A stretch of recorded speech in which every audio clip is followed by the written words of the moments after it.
Red tide rolls in a cold breeze, steel boots on the sand, no ease. Propellers hum the Soviet quest, but the island ain't weak, not less.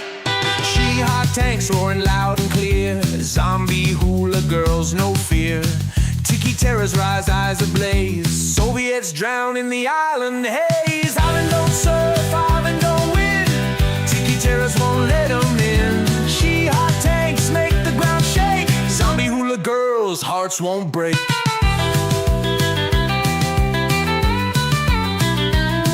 Under moonlight chants they clash, steel meets flame, bones will thrash. Cold War's heat, the island's grip, Tiki rage will never slip. Drums beat, wild waves take hold, Soviet shiver, hearts turn cold. In the depths of night they fail, Tiki terror's ancient tale. Island don't surf, island don't win, Tiki terrors won't let them in. Hot tanks make the ground shake, zombie hula girls, hearts won't break.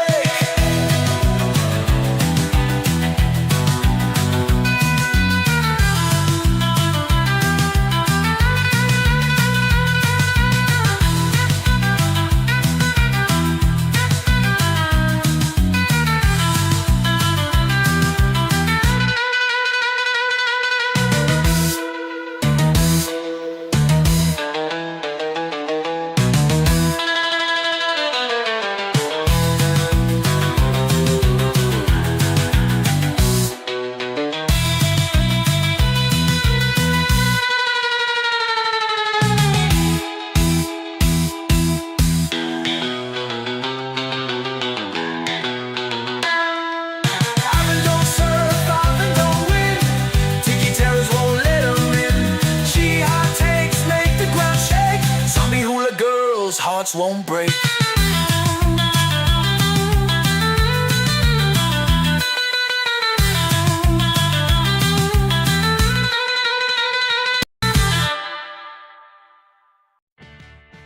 Howdy, howdy, it's your old pal Tiki the Hut, back again with another Too Late Tonight with Tiki. As you can tell, we left off with our captured Ho-Ha to paint, and we also got some AT rifles here on the deck to paint as well. Hope everybody's doing great, everybody's having a good night, and I'm excited to kind of hop right in and get the painting.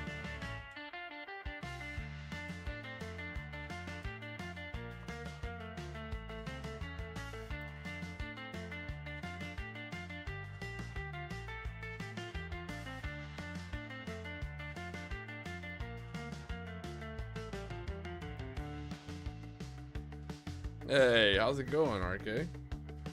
Yeah, these are gonna be the AT rifles that'll definitely be on the deck. I don't have my actual Warlord ones. I got a couple from Warlord games, some of the metal ones. Can't find them, so I happen to have some of these that were sent to me when I ordered some other stuff from a 3D printer on Etsy.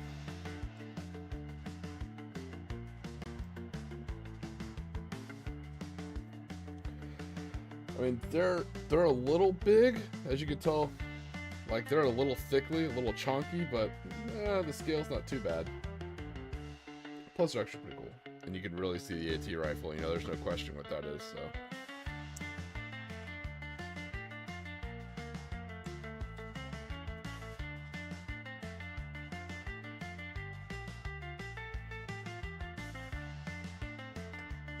No, I'm trying to think of who sent this to me. I'll take a look if I can figure out who it is. I'll put it down in the chat.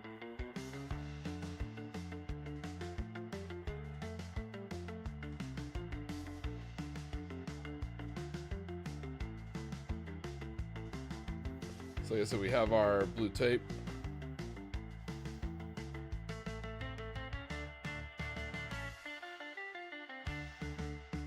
We're actually probably gonna get paint on this bad boy. I might not a better black paint to come in. I have a black paint, but it's a little watery, so.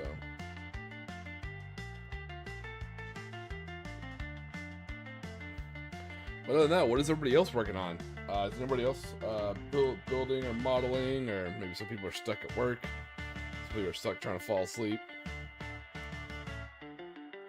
Gotta remember, not everybody keeps crazy hobby hours like me.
Helmets and wood bits, not bad.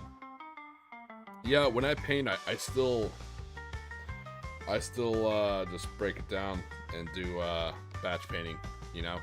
I figured out to me, like, I can do 5. 5's not bad. Here, give me a second here. But I think I've tried to do 10. 10's a little bit rough, but I can do 5.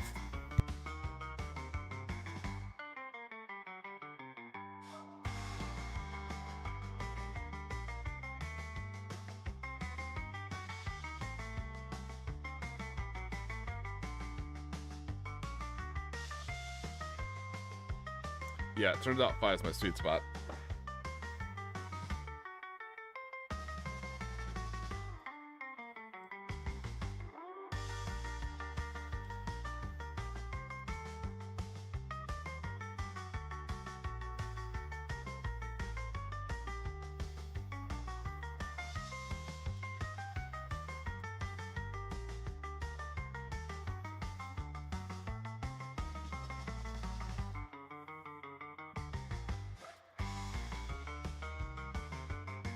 So like I said, when you're doing this method, it's important to really kind of get that paint, as silly as it sounds, to really get the paint on the tape. Don't be afraid to like paint right on the hood and the tape. It really does help.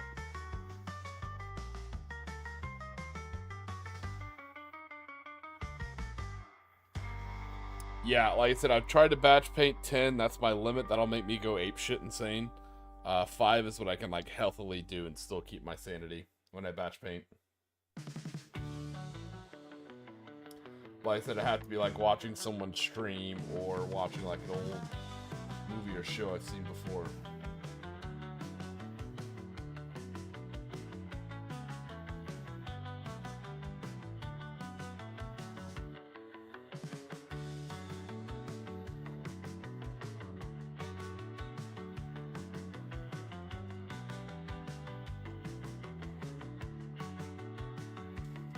So it's important to kind of go all the way to the end of where that paint is, like all the way down the frame and everything.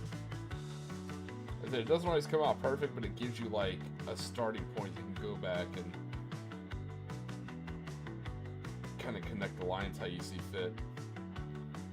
But what it does, it kind of keeps you from like, it keeps your own mind from creating symmetrical lines. Like when you tear it like this, it kind of gives you like this rough output of however you tore the tape.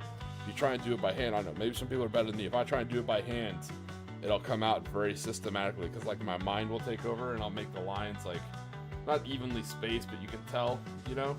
And that's the antithesis of what you want when you're doing camouflage. The whole point of camouflage is to break up a man-made object's outline.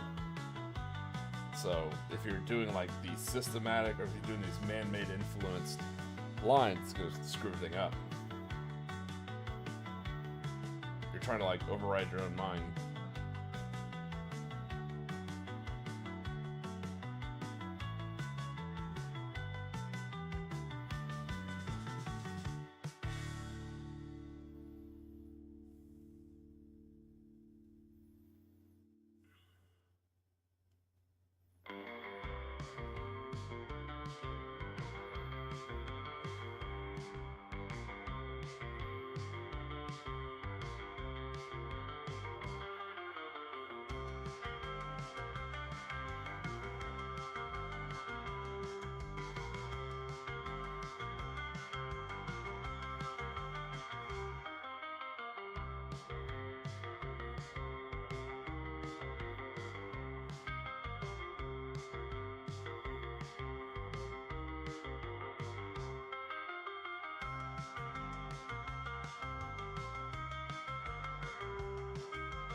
Sorry about that. I know I got quiet a little bit there. I was a little too focused on my lines. It was a long day at work, so I was just enjoying the get lost in the paint. You know, just enjoying painting my line in. But I'm excited to use these AT rifles to see over there on the deck. Like I said, right now I'm currently trying to test, you know, physically myself by rolling the dice, you know, how good are AT rifles versus sniper rifles in current version 3 of bolt action. And when I say good, I mean not super hyper competitive. I'll never be a whack-a player, you know. Like I like the game, but I also like being a good opponent, like a worthy opponent, you know. Nobody likes just straight losing all the time.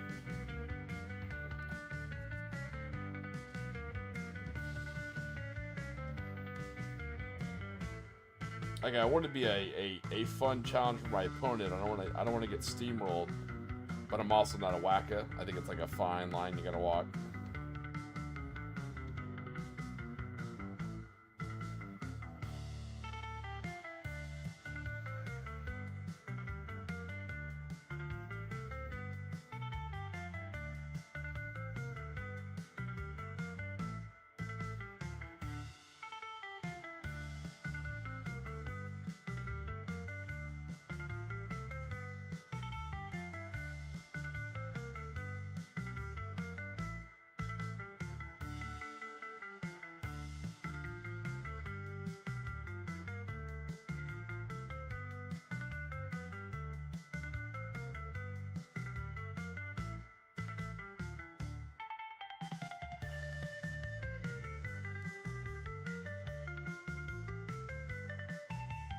Because of the nature of this, I'm going to be a lot more freehanding on lines on this one. Hey, what's going on, Nathan?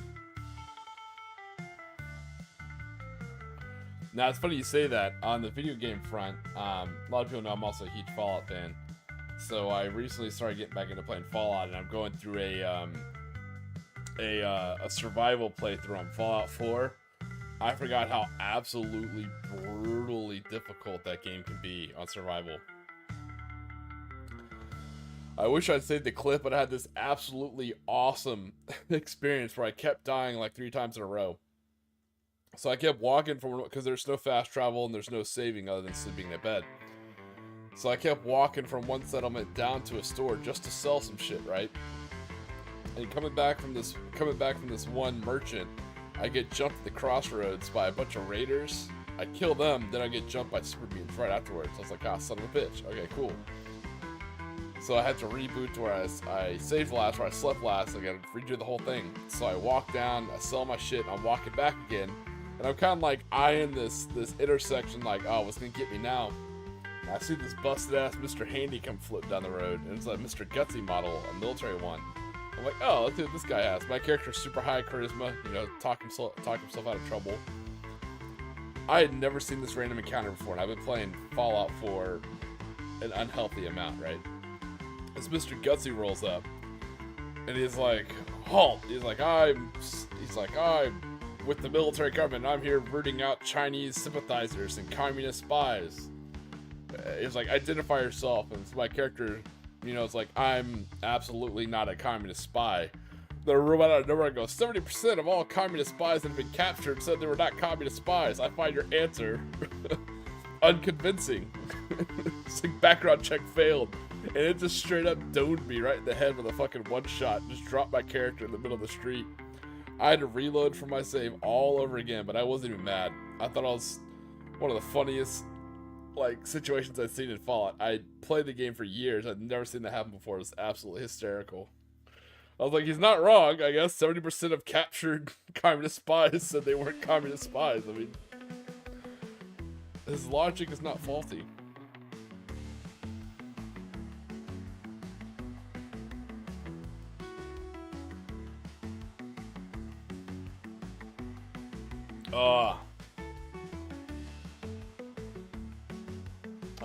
I love me some Arma 3. Arma 3 or Reforger? Yeah, that's exactly what it was. Why I was like, did you die again? I was like, don't care. That was worth it. Because she's like, I thought you made a character that could talk your way out of stuff. I was like, yeah, me too. Apparently the robot was not fucking amused.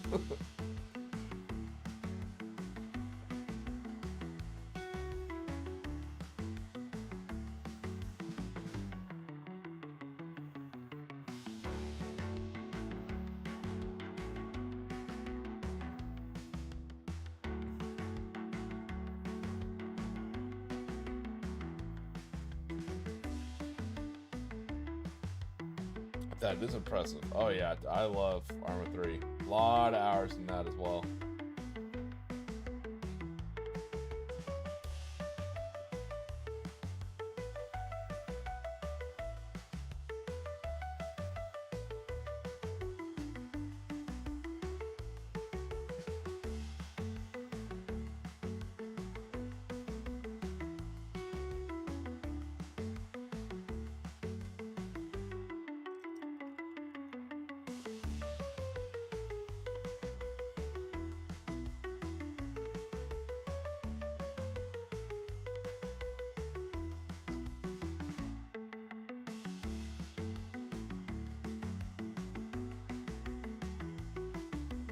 Alright, so here are just some of our lines.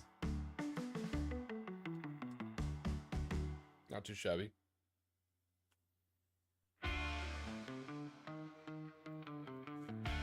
But exactly what it was like, Nathan.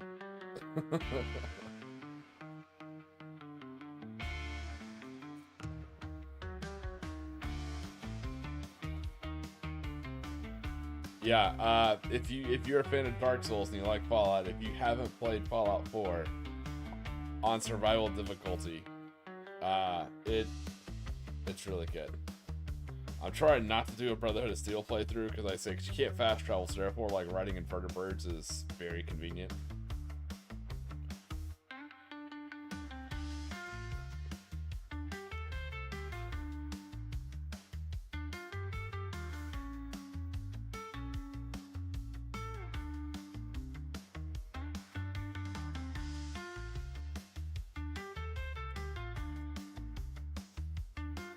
That is awesome. Okay, yeah, that sounds legit. I like all the different DLCs and like, not the ones that came directly from, I guess they're not called Codemasters anymore, whatever the name of the company is. But you know I'm talking about, like the SOG, the Prairie Fire SOG one, all the different little expansions, the Desert Sahara. They have the, because what's funny is I always liked using like a maritime force, you know, almost like a Riverine style or littoral combat team. And they just released that new one that put in all the new like Marine Corps stuff. I was like, okay, that's legit. But until they put in the helicopter that could actually like put out floats, I just kept using the old, I think it was technically under the Korean Air Force and the Marine Corps for Vietnam, but it was the what do you call that? I can't think of the name of it. Shit, I think it's a UH-34. I always grew up calling them Goonie Birds, but I forgot the actual designation for them. Those things are fucking badass, man. Huge radial engine in the front, pilot and co-pilot sit up top, and you got like a cabin on the inside. You know, 2 M60 side either side. Oh yeah.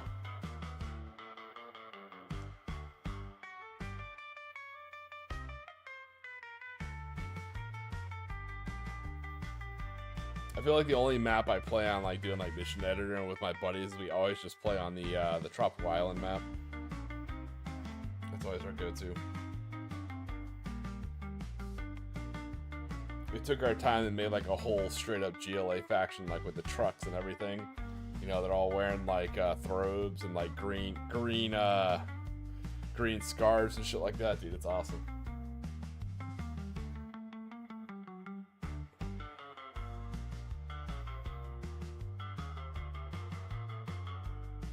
Yeah, that's how old I am.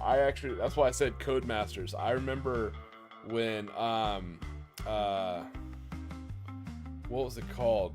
Cold War, I think it's called like Cold War Assault, when the very first quote-unquote Arma game came out, before it was even called Arma. I think it was called, Operation Flashpoint. That's what it was. Operation Flashpoint. Codemasters. I remember it came in a big old giant box like PC games used to back in the day. I played the shit out of it on Everon Island. Oh yeah.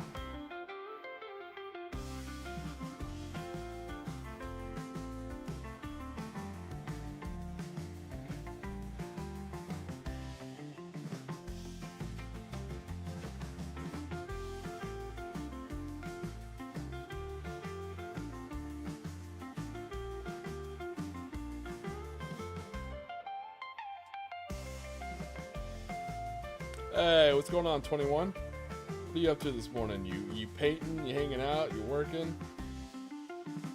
I hear the stripes on the front of our half track. Not bad.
Coffee, yeah. I hear you.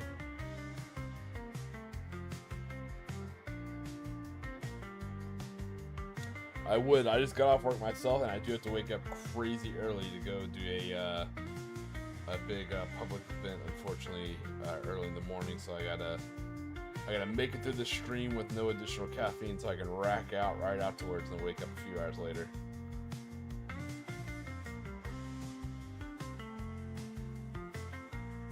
Trying to balance all my life commitments and hobbies. I woke up early today because it was the only day I could get some range time in. The range I go to for firing handguns and shotgun rifles, it's right next to a FLETC, a Federal Law Enforcement Training Center. So the ranges have programs, so you can actually program the target, so it'll go out to like the 5 meter, 10 meter, 15 meter, and the targets will spin around and give you like a shoot, don't shoot scenario, and then it'll randomly charge you like a failure to fire or a failure to stop drill, so you gotta put rounds into it. So I recently just got a new firearm, so I was out there trying to put, you know, a couple boxes through it, trying to break it in, get a feel for it. So spent the morning doing a lot of shooting. It's a good time.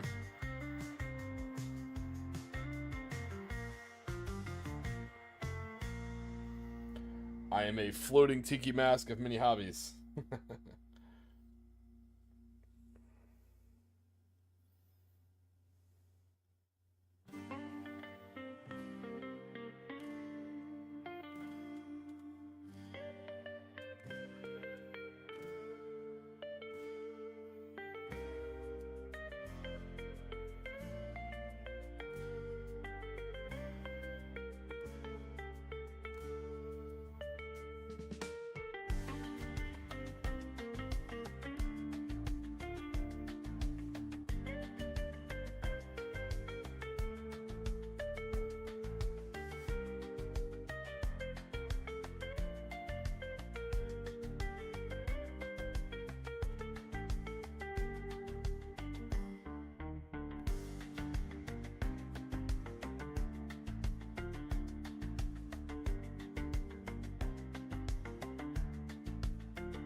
There you guys, you guys can see how I kind of like how these green lines came out.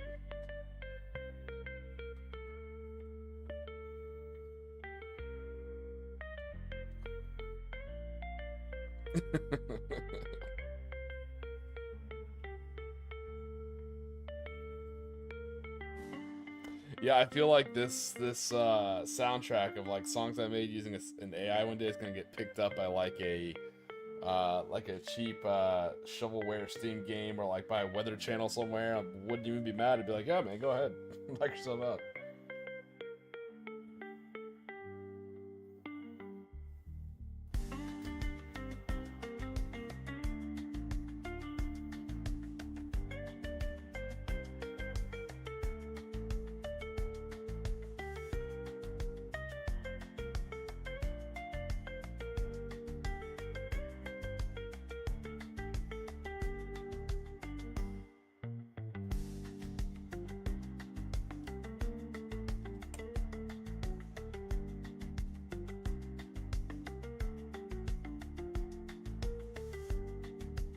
Look at that. Still more colors than Morning Glory's Halftrack.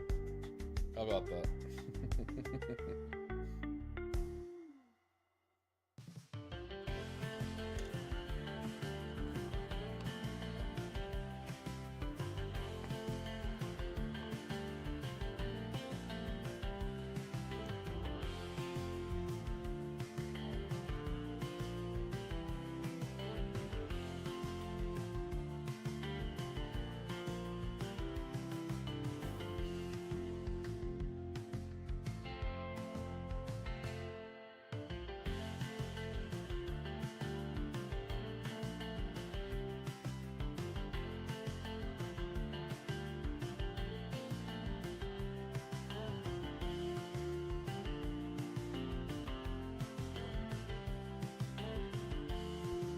No, it's one of those things where it's like, this is like 100% not alcoholic, and there's a good chance there might be alcohol inside. No, you're free to use it for rum, because it is literally technically a tiki mug. So you're free to make tiki drinks in it as well by law. International law, actually. That's the same thing with my my dice and pin marker bag, where it's like, this is 100% only dice and pin markers. There's no rum mini bottles in here whatsoever, I promise. Wink wink, hint hint, nudge nudge. Tiki tiki.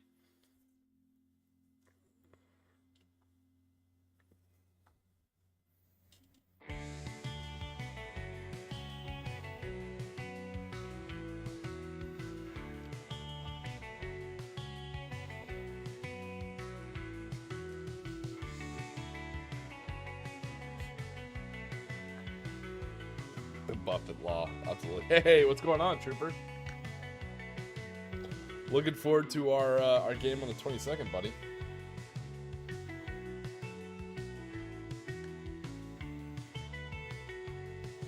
I'm getting my AT rifle painted. I know there's two of them down here. There's two teams, but they came as the two teams.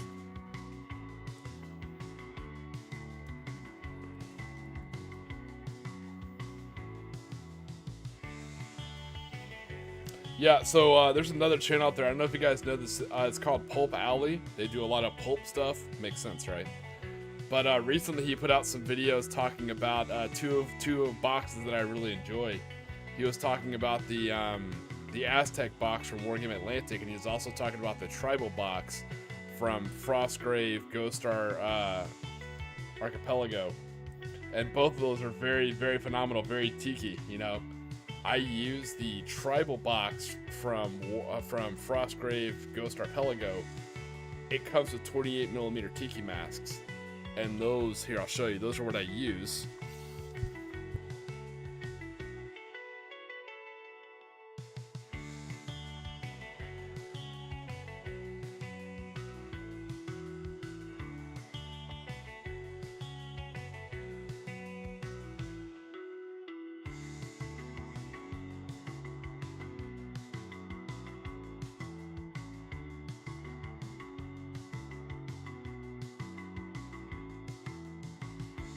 The Ghost Archipelago Tribal came with these little 28mm tiki masks, and that's what I use to make my tiki terrors, my actual zombies for Conflict 47. Shiobi, the Imperial Japanese have these Shiobi undead, so I used Mantic Lord of War 28mm zombies, and then I slapped on these tiki masks. You know, it reminded me a lot more of like those undead things you come across in, like, what is that, Ocarina of Time, when you're hanging around, like, you're going after something like Soul of Storms, and you're in a graveyard. I can't quite remember where it is, but it reminded me of those. So, it's a good place to get the tiki mask. And then for the Aztecs,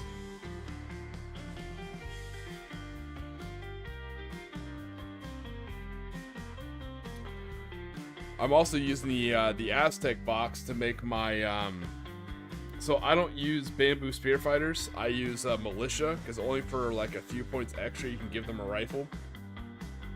And so in one of my army lists, I have a lot of tanks and a lot of militia rifles and lunge mines. And so I'm using these Aztecs as like my tiki tribal rifles. Like here, for an example, is one of my, it's not finished yet, but here's one of my lunge mines. So instead of a spear, he actually has a lunge mine. but he also has like a shield and some palm fronds and stuff like that, you know?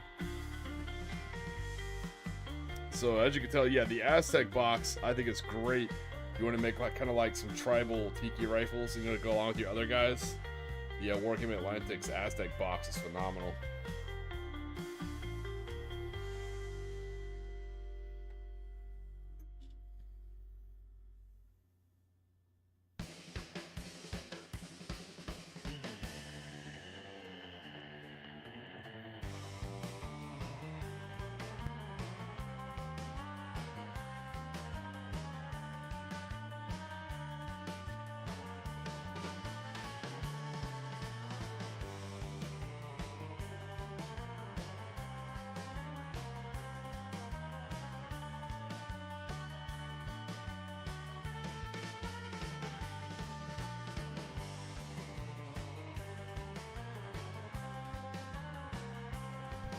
Yeah, no, you're exactly right. And the last time I was deployed for a long ass. I was deployed so long I got sober. Not that I had a problem, but like literally just by being deployed so long, it literally dried me out. I was completely sober. That was like 15 months, so it was a long one. So when I came back, you know, I was gonna pick up drinking. You know, I was like, you know, I'm excited to drink again. But I decided to like be a nerd about it and get all historic and get all like history and research. So while I was deployed, I read a whole bunch of books on like the history of rum. I figured of all the drinks, of all the spirits to get into, because I lived in Florida, let me find out about rum, because Florida's right there on like the doorstep of the Caribbean, right? And rum has a very interesting history. I won't bore you guys with too much of it. That is a hell of a super cool history. And luckily, unlike if you guys do drink, if you go by liquor stores, I'm sure you guys have seen this weird thing with like whiskey and scotch and hard to find bottles, and you know, Blanton's this and Elmer that. Nothing against it, you know, you do you, boo. But it can get a little crazy, right? Luckily, rum, for whatever reason, is not this huge like special commodity, so you can still get really good rums, like really good aged rums, for cheap. I wouldn't say cheap, but for a reasonable price compared to like whiskeys and bourbons and scotches, right? So the cool thing too is every island has their own tradition on making rum, so every island does it different. Yeah, so rum is made from sugar, so there's two different types. You have anything that used to be a French colony does like an agricole rum, so it's more like rum spelled R-H-U-M. So what that means is they actually press the sugar cane, and they'll use the sugar cane juices, and they'll make an alcohol out of that, a rum. So it tastes a little bit like more botanical, kind of green, versus other islands, particularly English colony islands or Spanish colony islands. They will use molasses to make their rum, and the molasses is a byproduct of refining sugar cane and separating the sugar from sugar cane. So when you get like those big Navy strength and those like dark rums that are very powerful, you know, almost kind of, the term is kind of like funky. You know, you have like these pot stilled funky Jamaican rums or some other stuff. Every island does different, which is kind of cool. Like I recently just picked up a rum. It's kind of fun talking about my other hobbies. So I recently picked up a rum, super cool. I guess technically it's from the Indian Ocean, which you wouldn't really think about rums. But it's from a small island off the coast of the island of Madagascar, right? Which I was excited about because I don't have a lot of like pressed sugarcane rum or agricole rum. So because it used to be a French colony, you know, off the coast of Madagascar, that, you know, it is a pressed sugarcane juice rum. It is really good, and they naturally infuse passion fruit that naturally grows on the island as well. So it's still a spiced rum, but it has like this infused passion fruit taste to it. Oh man, when you make a rum and coke with that, phenomenal.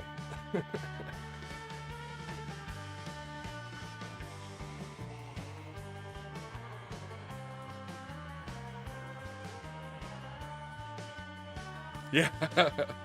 No, RK, you know your stuff, buddy. No, it's awesome. Yeah, rum, you can still get really cool bottles for pretty affordable prices. It's really good. And like I said, you can still make all your tiki drinks. I like tiki drinks. I don't like using too much fruit juices, you know, so I like some that really are kind of like rum based, you know. Like a great example, I consider it a tiki drink, right? Because you gotta think about it. Once you think about what the drink is, you can see it's kind of tiki. If you like an old fashioned, get an old fashioned made with a good quality rum instead of bourbon. So, particularly if you can get like a Diplomatico Reserva, which is like a Venezuelan rum, it has like this kind of orange rind taste, almost like a bergamot kind of. Get an old fashioned made with that. It's amazing.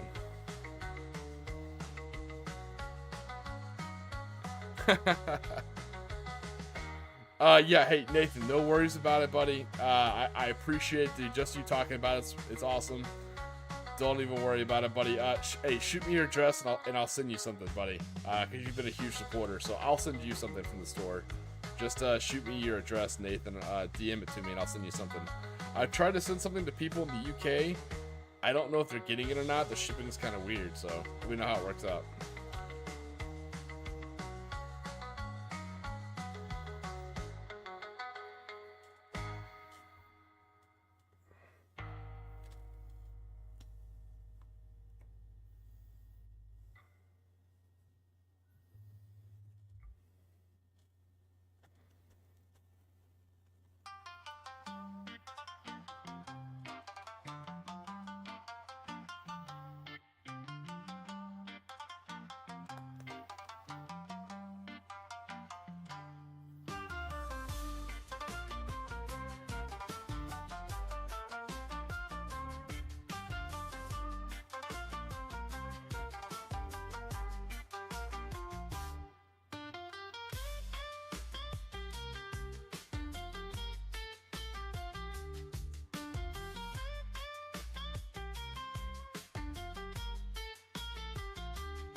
Yeah, no, you definitely can make a better infused rum. I think the only like drinks I make is I'll do an apple pie. I guess it's not really moonshine because I'm not making the alcohol. I use Everclear that you get on base, so it's like the actual full strength Everclear. I do make my own hard root beer, which is kind of cool. I can either do it lazily, just use like a soda stream to make the root beer, or I can actually make my own root beer, like with my own ingredients and stuff like that. But as far as the alcohol for that, I just use like root beer flavored schnapps. It's a hell of a lot easier. And I actually get like bottles, clean the bottles out, and I actually like bottle my own hard root beer, and I'll put a cap on it, save it away. That stuff is stupid strong. One of the key ingredients to really good hard root beer, if you could find, is this special type of Mexican vanilla. It's really hard to find. You can only get it, like I said, if you're super close to the border or down in Mexico. Can't think of the name of it off the top of my head. It's got like a little red rooster on it. But this Mexican vanilla is the game changer, man. Use that in the hard root beer. Oof. Deliciously good. Keeps it like creamy and spiced. Oh yeah.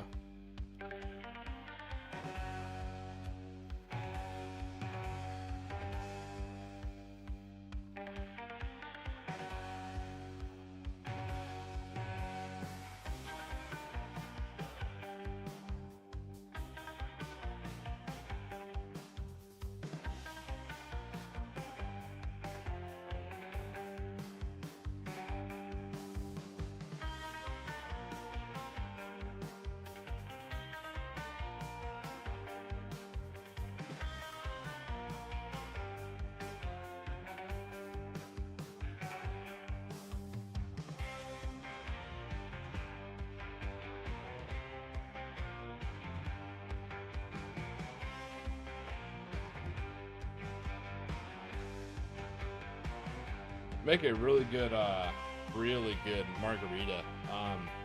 The way I make mine, I actually, the only brand that makes it now is 1800. They make a coconut tequila, which is phenomenal. So blue agave and coconut. I use a local Florida triple sec, so it's made from like local Florida oranges. It's an orange liqueur. That's really good. I make sure I use actual key lime juice, not Persian limes like you find in the store. You gotta get actual key limes. And then I use agave nectar.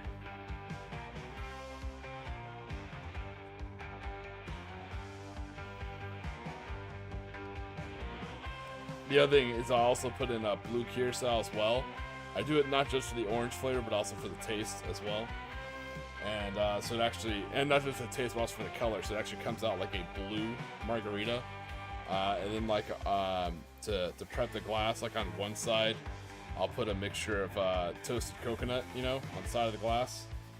Like I'll rim it with an orange and then just roll it in coconut flakes, or toasted coconut flakes. Really good.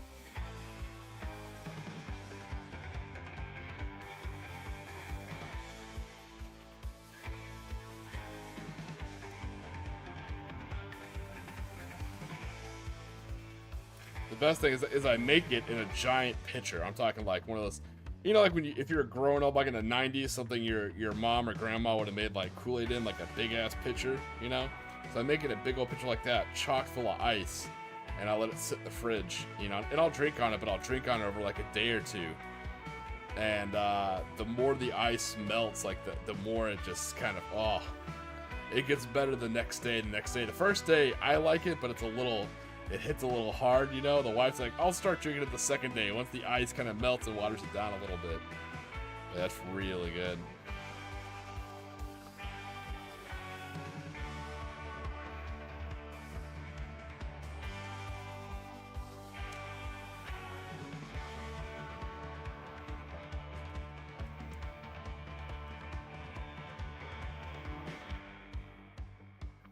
But to me, the key is always just using the simple ingredients, you know, where it's just a good tequila, you know, that comes from 100% blue agave tequila, using a actual orange liqueur, using agave nectar for the sweetener, and using the key. I've always thought, ironically, is key lime juice. Everybody else will either use sweet and sour, or they'll use like limes they buy in the store. There's nothing wrong with that, but the limes you're buying usually all over the world are Persian limes. They have a real tough rind. They don't have the same taste as a key lime. Key limes are very different. Down here from the Florida Keys.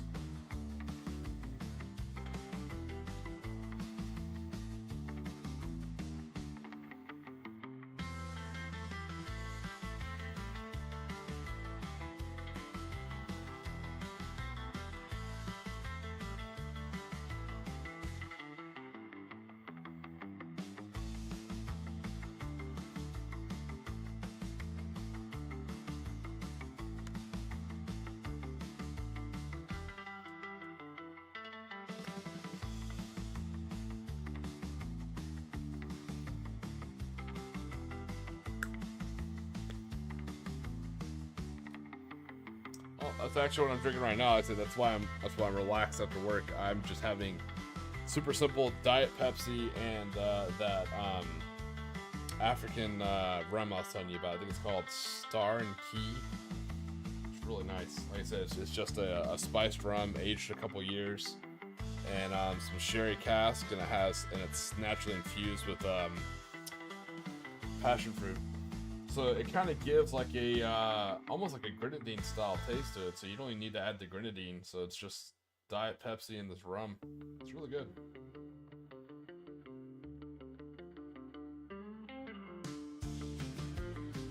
Yeah, for those of you who are interested in going to Clash of the Caribbean, when we're playing bolt action, I will 100% be drinking.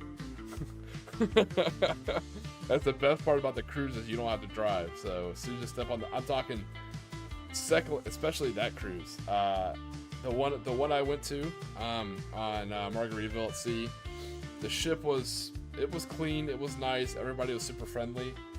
But at the time they were having a special for like teachers and military members and veterans. They were having like a really good sale. So everyone on the ship was either a teacher who was fed up with their kids, or they were, you know, active duty or a veteran, because Florida has a lot of bases. So the ratio was perfectly fine. I have my wife, so I'm fine. was hanging out with Miss Tiki the whole time, but everywhere else the ratio was fine. You had just soldiers interacting with teachers. It was an absolute shit show. Everybody was drinking. Everybody was having a good time. It was fun. I'm talking, those bars were slinging drinks like it was going out of style. And before I even got, like, I think we checked into our room, before we went to, like, the muster station, before we went to, like, go check in elsewhere, I already had a drink in my hand. It was phenomenal. Like, I swung by and just picked up a margarita. It was great. First I thought I was gonna look like an alcoholic, but there's already like 3 people there with beers and seltzers in their hands. I'm like, alright, cool, I feel better.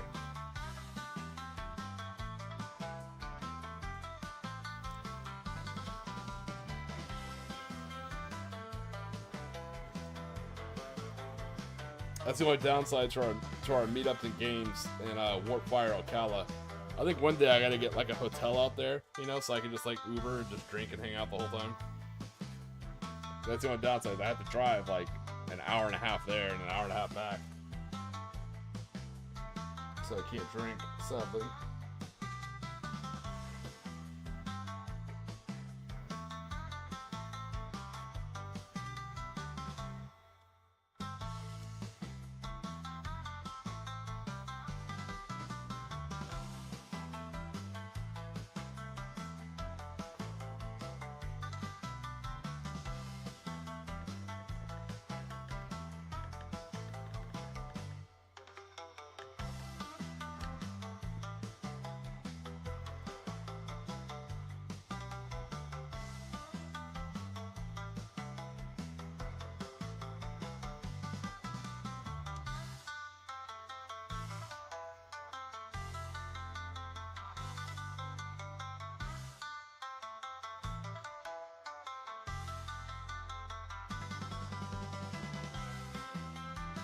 Yeah, I have a nice little restaurant that's like walking distance from my house, but it's like kind of an upper scale restaurant, which I don't know if it's in my area, but you know.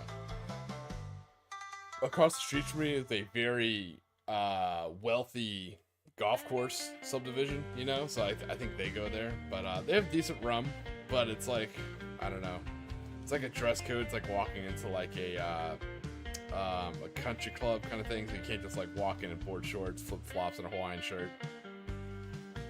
Oh, I thought you meant meters. I was like, 25 meters, that's not bad. Hey, Evolution of Gaming, what's going on, buddy? I know, I was gone for so long, but I'm back. I'm finally back.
Yeah, if you guys haven't seen, Nathan does a live stream of playing Space Marine 2. It's actually pretty cool. I like Space Marine 2. It wasn't a bad game. I enjoyed it. I played a lot with my brothers, actually.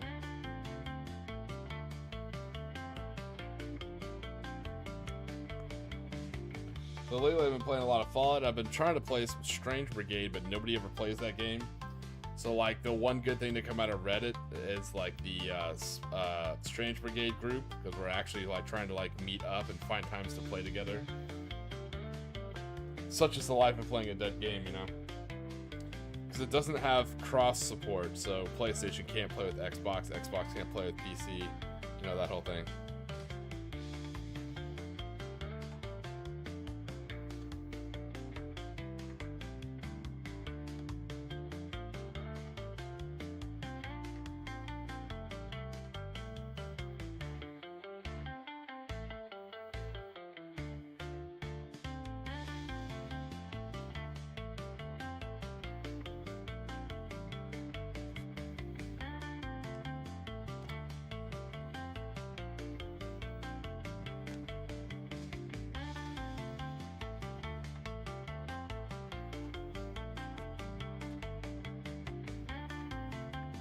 I'm gonna go full luxury and put the seat inside leather. I'm gonna give it leather seats.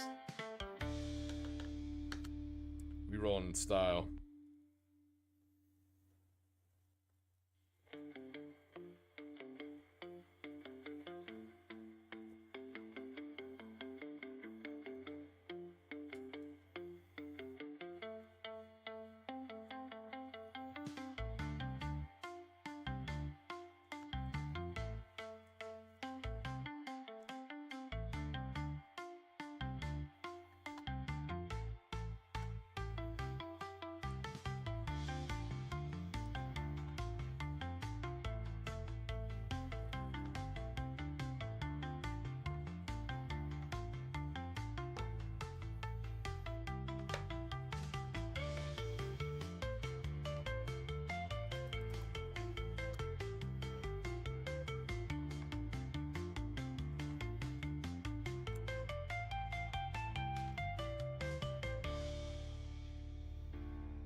Oh no, I'm out of stink pipe leather.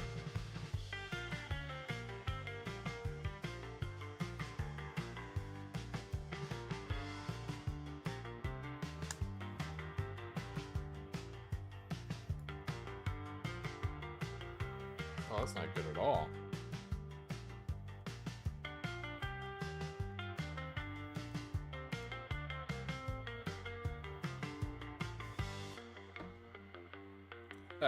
You leave for 2 months, you don't stream, you know, you don't properly put your bottles.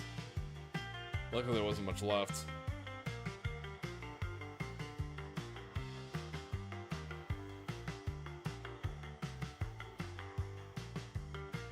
Yeah, he's a lot better than me. I don't keep my streams PG at all.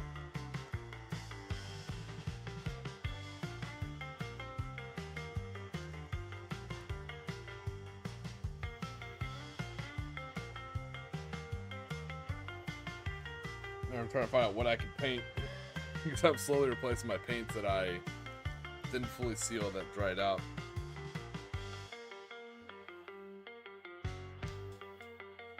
Well, you guys heard Nathan. He said he's really excited to try XCOM, the Bureau Unclassified. You know, he said he was going to try it. He said he's excited. That's what I heard anyways.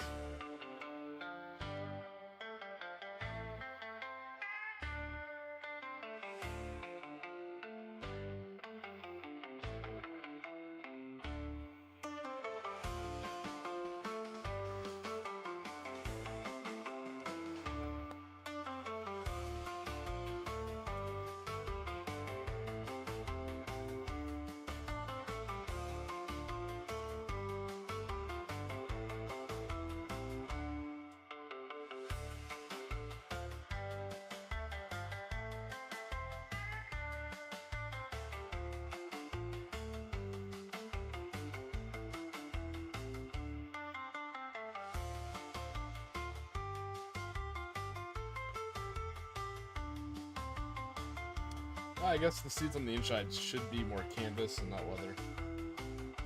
I guess that makes sense.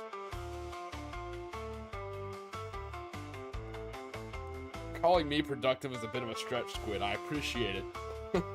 Squid Biz, but I am barely productive.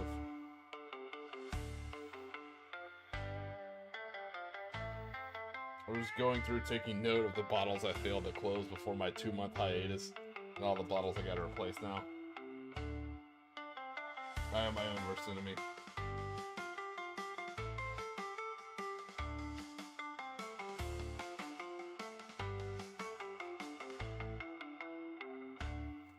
But I will say this, I'm not productive, but at least my Ho-Ha now officially has more colors than his Ho-Ha. Well, I was thinking about it too. So the Tiki Terrors, I mean, if you're riding around on a tropic island, would you rather be seated on a canvas seat, or do you want to be sitting on leather that's been baking in the sun?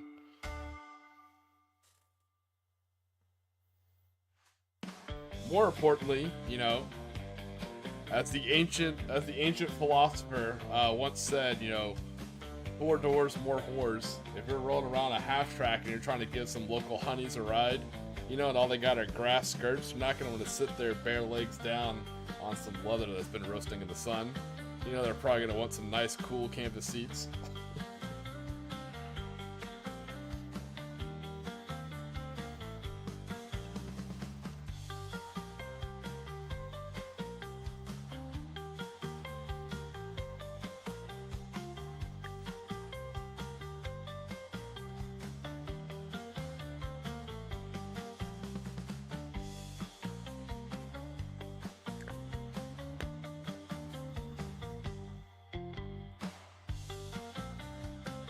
Yeah, but you gotta be careful of the native women. They're much like the flamingo. Sometimes they bite.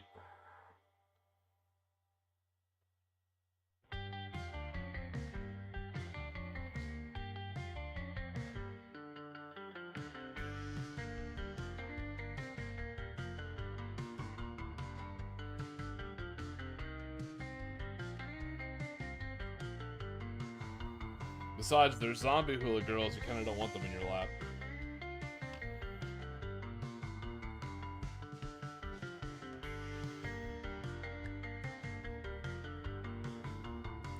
Yeah, so I finally replaced the intro song. I used to use Battle Cry from old Samurai Shampoo. It's a good song, but yeah, I just didn't want to get hit with a copyright or anything like that. So I finally replaced it with one of my own AI songs. The intro song for the stream is Ivan Don't Surf. Cracks me up.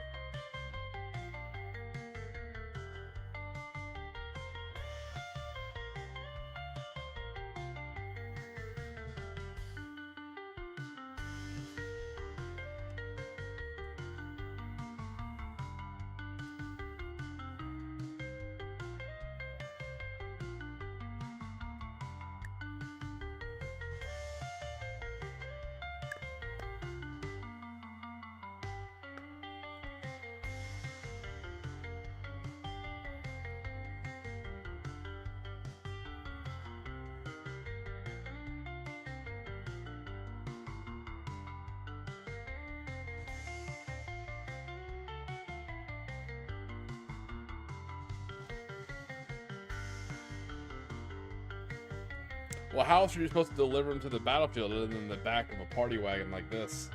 So, if Trooper's still in the stream, he'll know the term Zipati wagon. When we did our first fictional Battle of Malta, I was working with Irish, and he was the Germans, I was the Imperial Japanese. And I had some of my guys riding in his half-track. He had some of his guys, and I had some of my guys riding the half track, so it was our party wagon, and we flanked it around the side, and we hopped out and did some squabbing, which is pretty cool. But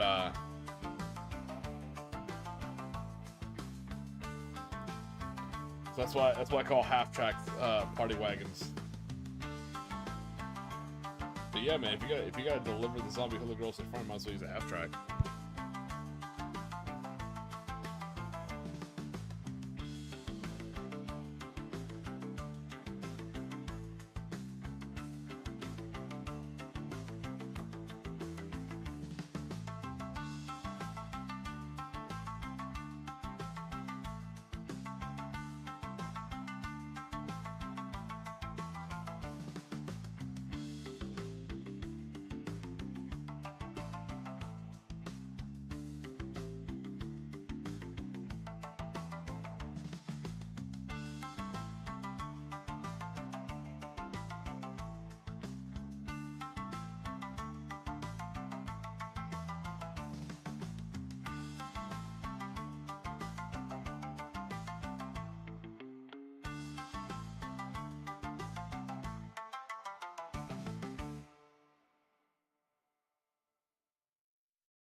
Sorry, there's a car racing down the road, so there's a lot of backfire. So I'm just trying to keep the mic a little bit quiet so you guys don't hear all that noise.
All right, I'm back. Sorry about that. Downside of living on a nearby a straight road or a straight lane. A lot of times, especially late at night, people like to race up and down. But there's plenty of police on this road, so I wouldn't do it. You know, you're gonna get busted, but people still do it here and there. Sorry about that. I know it's a little quiet for a while.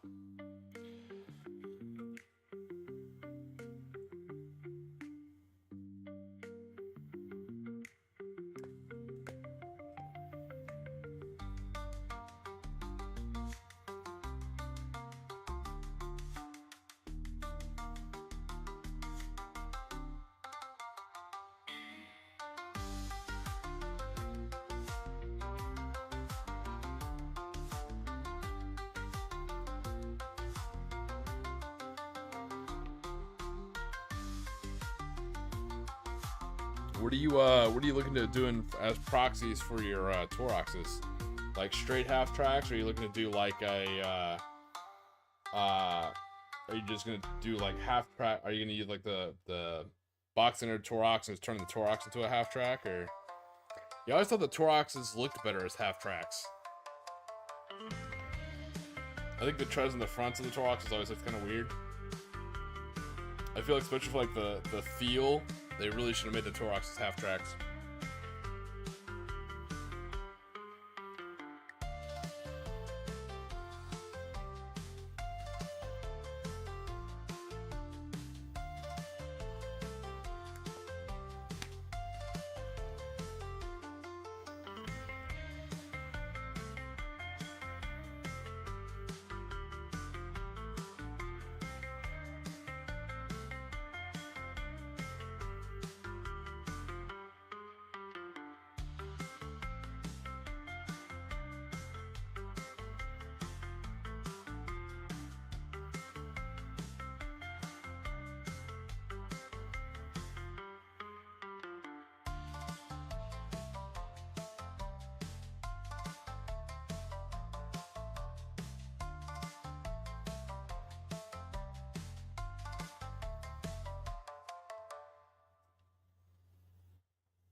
Well, for one good reason, Commander, I happen to be across the pond and to be a filthy yank.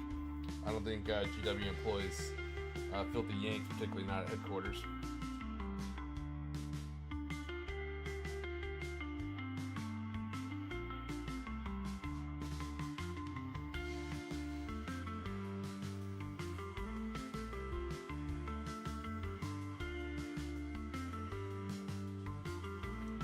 Oh, dang, I got a little bit of green on my stock. Damn, I'll have to fix that.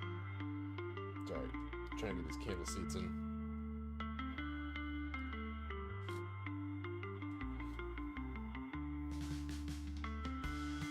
Yeah, I don't know.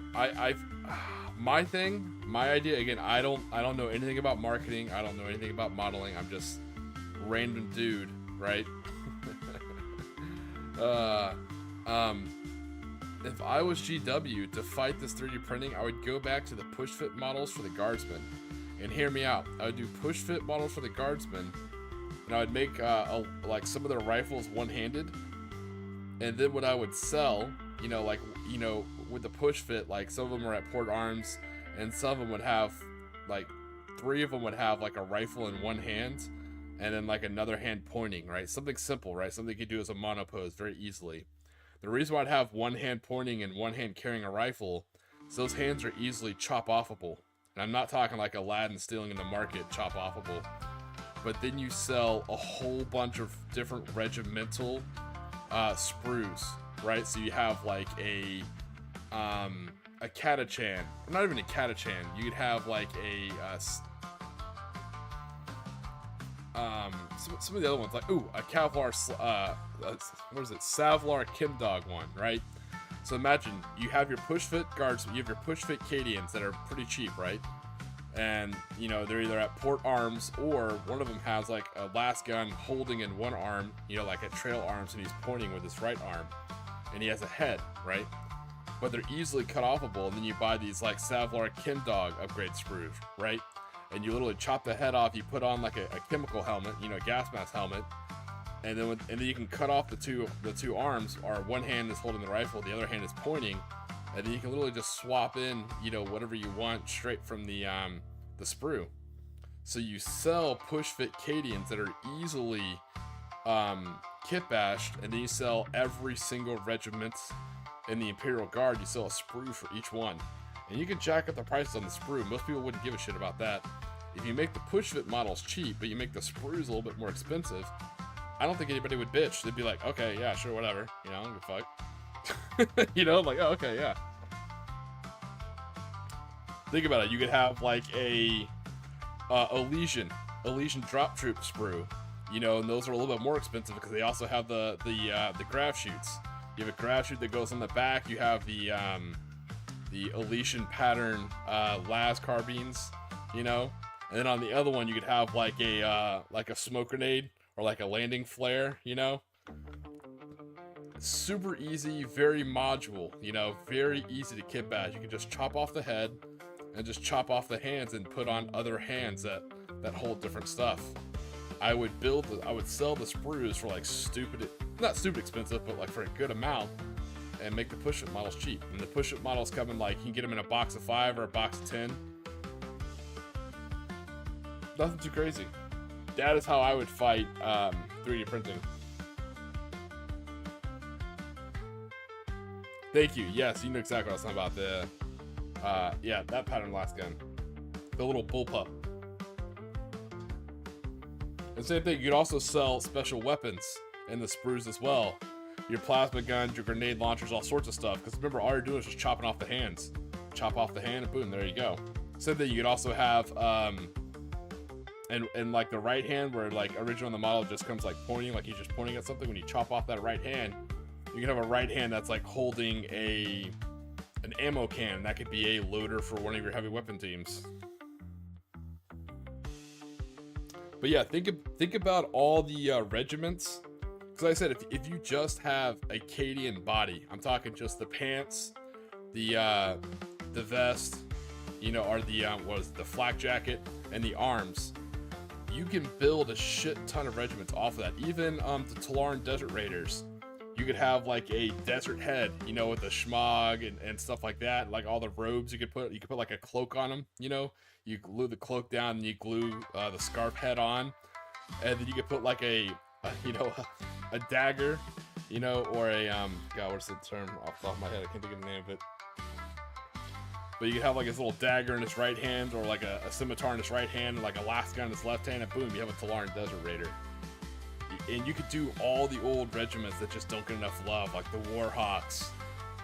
Same thing. Talk about kit bashing. You could literally put it in White Dwarf magazine, and you could show like, hey, do you like Old World? You know, hey, do you like all this other stuff? Do you like Age of Sigmar? Look, you can take these. What are they called now? The Free Guilds of Sigmar or some shit like that. That's exactly, yeah, Bolt Action does that. Very easy to kit bash.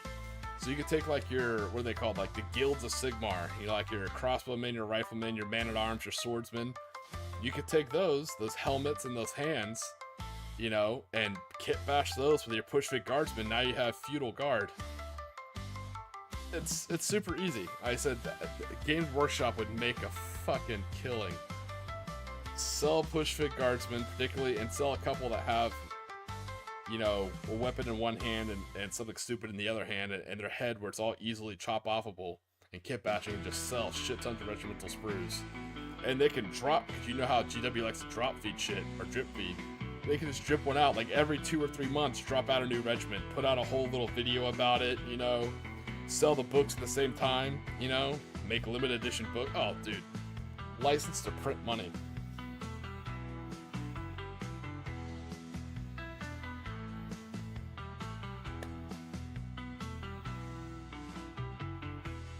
Yeah, Squidfist, yeah, that's exactly what it is.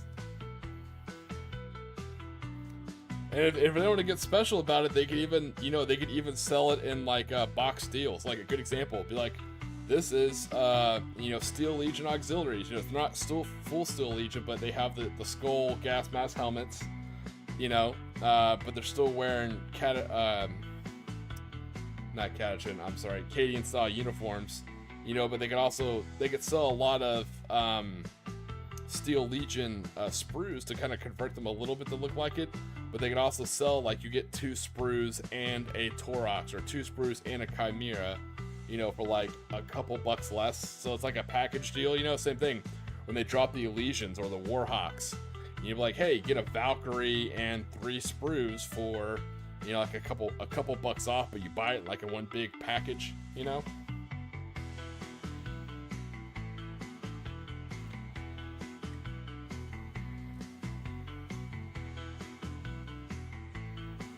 Savlar Kimdogs, get a, what is it, a Bane Wolf, and you're like 3 or 4 sprues.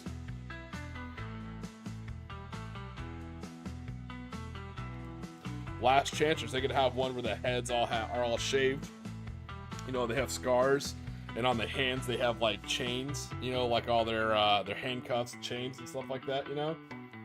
And they'd be like, oh, Last Chancers, you know, get a, you know, Torox and a bunch of Last Chancers.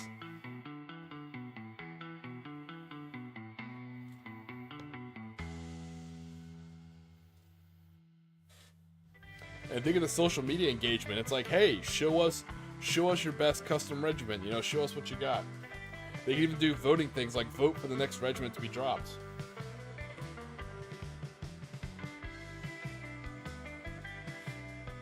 If anyone's technological enough, feel free to clip this whole conversation. You can drop it straight into Morty and Glory's next stream. See what he thinks about it. Yeah, a Penal Legion Last Chancer. Hell yeah.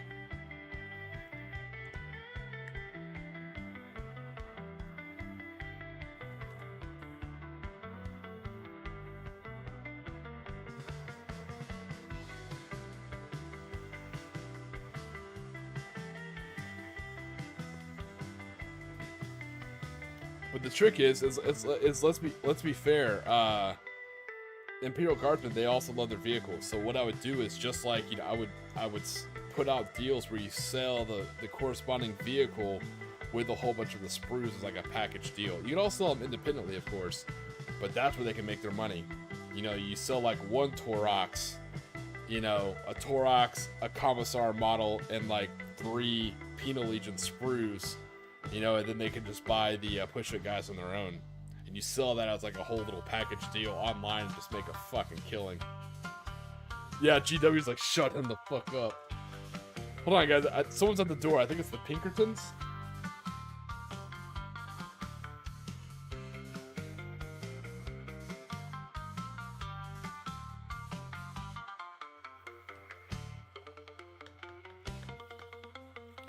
So then you also, boom.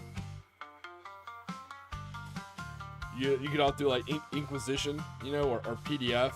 They just have like shittier last guns, you know, and like you can have like damaged helmets and stuff like that, you know.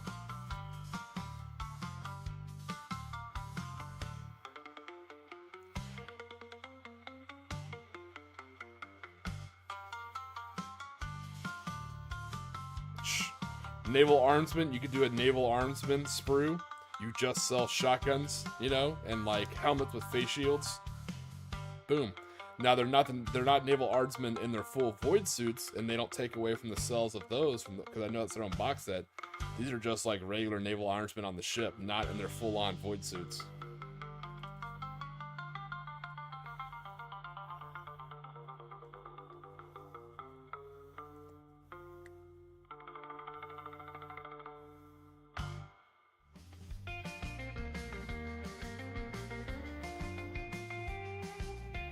Necromunda PDF, you know, they could have, you know, the you know, you could sell like and also in all the sprues, you could also sell like you could sell like a regular sprue and also a command sprue. The command sprue has, you know, more fancy stuff. It has the flag for each regiment. You can jack that price up if you want.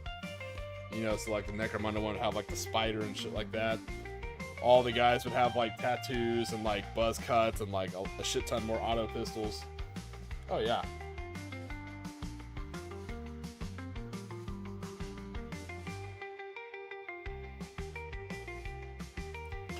If I had a 3D printer, I'd design all this myself and sell it, but you know.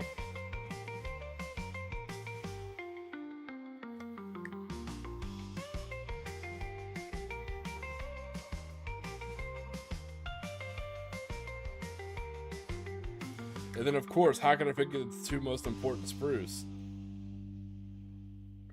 The two most important sprues are the Brood Brother sprue for the of course, the only good guys, the Gene Stealer cult, and then also you could have Blood Pact and Heretical sprue to convert your push fit guardsmen into, you know, traitor guardsmen.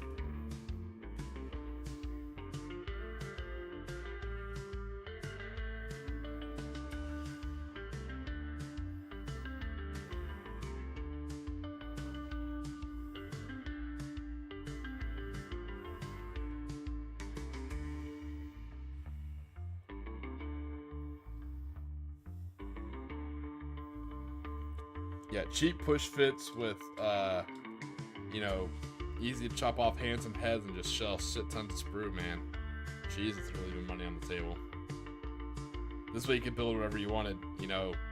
Do you want Gene Stealer Cult? Do you want Traitor Guard? Do you want, you know, different regiments?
Right, a whole galaxy.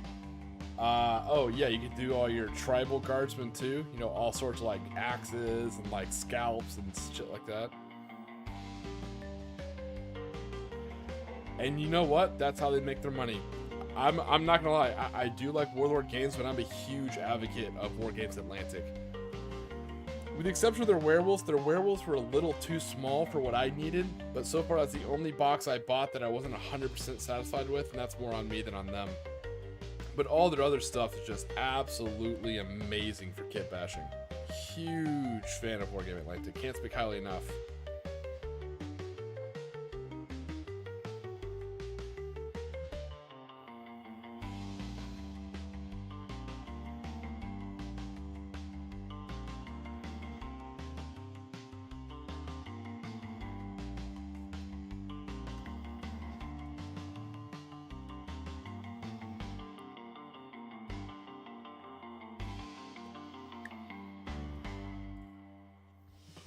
Yep, just painting the canvas seats in the back of the whip. I think the stripes turned out okay. I'm content with the amount of stripes. The flag's gonna be a bitch, but other than that, it should be not bad. Not much left.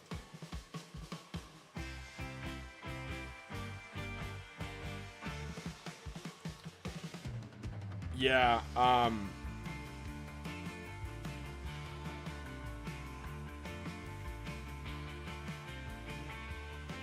I don't have much Warhammer 40k. Like I said, I think all I have is a kill team. I bought an old box of the old school 10-man tactical box of Space Marines, and I turned them into Red Corsairs. Not full on like Chaos Space Marines, more like just traitors Space Marines, like not worshiping weird gods and growing horns, just tired of paying taxes. So with them, I want to do like a traitor guard that's all like space pirates, you know. So I bought I forget what they're called. I think they're called like, not called meat shields, but something like that. Cannon fodder, that's what it is. I bought the cannon fodder box from War Game Atlantic, because you can either make them like convicts, penal legion, or they come with like a vac suit helmet. So it's kind of like a very rudimentary vac suit. So I think I'm gonna do mine like space pirates.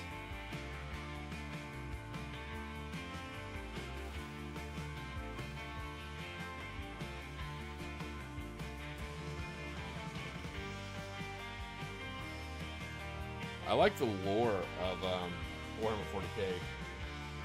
I love all my old books. I was gone too long, and I just don't recognize the gameplay, and I don't want to learn. If that makes sense. Not in a bad way. I look at the gameplay and I just feel like an Amish electrician, like it's just too complex. I just don't even know where to dive into it. I'm just like, I feel like in order to streamline the game, I feel like I just don't recognize it anymore. Not in a bad way. I'm not saying Warhammer 40k is good or bad, or it used to be better. I wouldn't know because I don't play. So how could I even have an opinion on it? It's just not what I recognize anymore. So that's why I moved on to bolt action.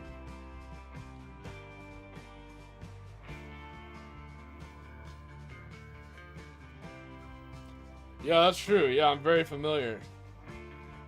Ironically, that's not my first foray into piracy.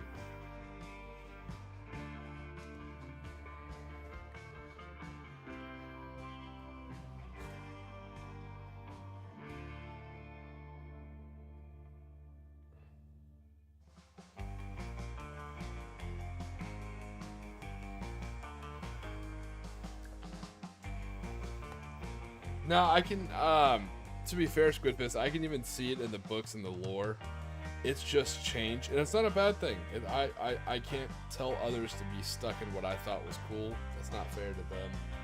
But maybe I'll give Horse Heresy a try. But the lore and the feeling of 40k has just changed beyond what I liked. You know, it's the same thing with Star Wars. Like I liked Episode 1, 2, 3, and 4, 5, 6. You know. I don't like the sequel trilogy. I'm like, you didn't need to progress the timeline further, but they did. That's fine. I just choose not to watch it. So I like Warhammer 40k, but in my mind, you know, it never, you know, Cadia is still a planet. You know, Abaddon's still failing in his job. You know, I can still go back and read Gaunt's Ghost, and that's still the time period. There's no Primaris Marines like a Space Marine's a Space Marine. But nobody else should have to do that, because that's probably not what they like, and that's fine.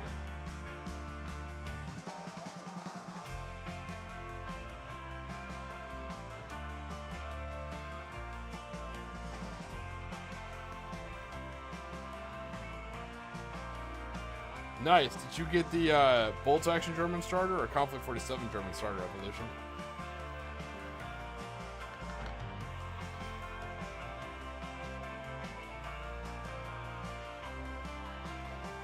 Yeah, back when orcs weren't like fun guy, they were orcs, you know? But like I said, I could be old man rants at clouds. The reason why I feel not so strong, but the reason why I feel that way with Warhammer 40k is I am a huge Dungeons and Dragons guy. So I saw what was happening with Dungeons and Dragons, and I tried so hard to tell people, you know, I tried to warn Warhammer 40k and like pay attention to what happened at Dungeons and Dragons 5th edition, like please. I felt like I was screaming into the void, so. But the same thing I'm seeing happen into Dungeons and Dragons, I see, hopefully won't be, but I see kind of happening to Warhammer 40k.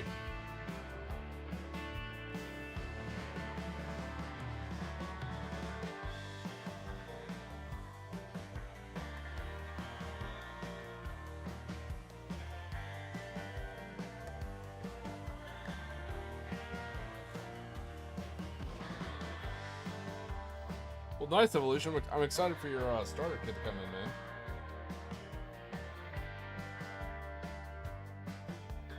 Nice.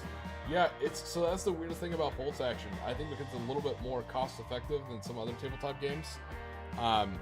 Usually within about a year and a half, you will have 2 armies. It is what it is. And everyone usually has a German army. I laughed because, like, I had no desire to play Germans. Like, I'm never going to get a German army. I shit you not, my second army was my Cult of Imhotep. And they used German rules, so I'm like, fuck. My second army was German. I was like, ooh, I didn't even see it coming.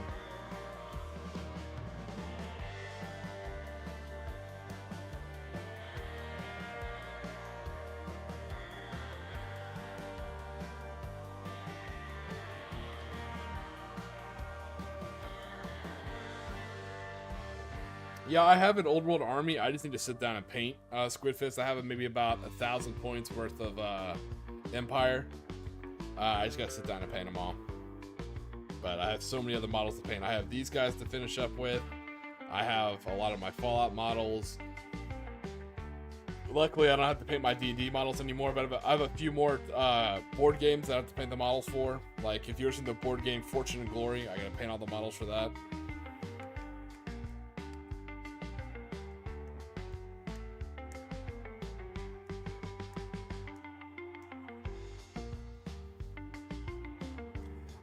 Yeah, Arkia, I meant more like culture-wise, you know?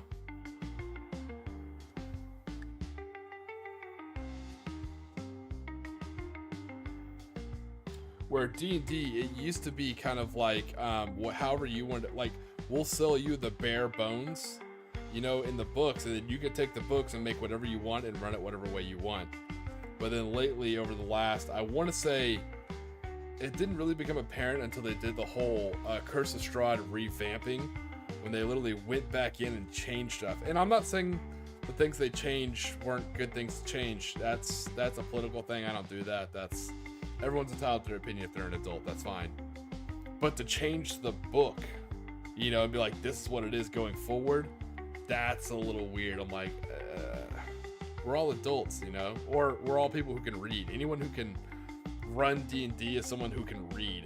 You know, you have to read to be a dungeon master, right? I would hope. So if you can read these complex books, you have enough complexity to understand like what you want and what you don't want in a game. I don't know.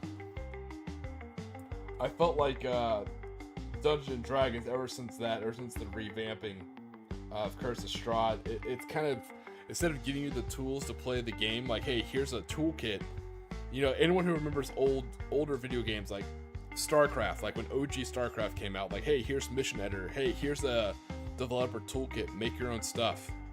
It didn't tell you what you needed to make, or it didn't tell you what you should make. It's like, here's the shit. Go nuts. You do you, boo. We're just going to sell you the stuff to do. It's like a Lego kit. They'll sell you instructions. They'll sell you the bricks. Whatever you build, you build. It's not going to tell you what you can't build with a Lego set. It's fucking weird. So that was the problem with D&D. Is it really started telling you what you should and shouldn't do with the book that it was selling you. Very odd concept.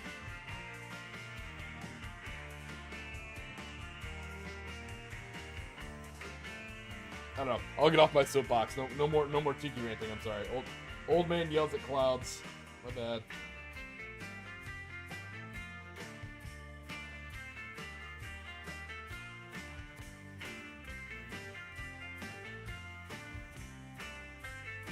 Alright, I think my paint's going out. I'm gonna have to paint something different.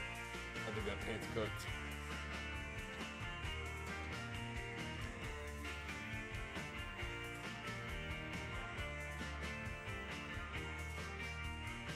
Tomb Kings, man, that's awesome. I love Tomb Kings.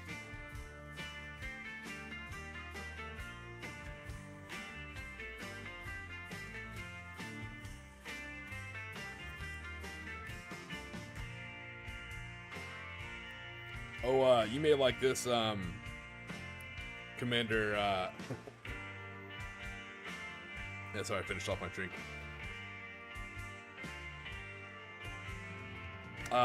Commander, for my, Conflict 47, actually, when I was buying stuff from, Warlord Games, like, directly from them, you know? If you pay so much, they cover your shipping, so they send it to you. And so they're having a sale on sprues. They actually picked up a Roman sprue, like from their, I guess, like Hail Caesar line, whatever their 28mm Roman soldier line is. And that's for my Conflict 47 Northern Italians, the ones who sided with the Germans in Conflict 47. And so some of their soldiers will actually be, you know, kit bashing and putting in a lot of like Roman legionary stuff, you know, kind of make them look more Northern Italian versus Southern Italian. Nathan, don't even look into it, buddy. I guarantee you're gonna surpass me, man. I appreciate it, but like, you know me. Sometimes I'm here, sometimes I'm not. I come and go, and I do this just as like a side thing.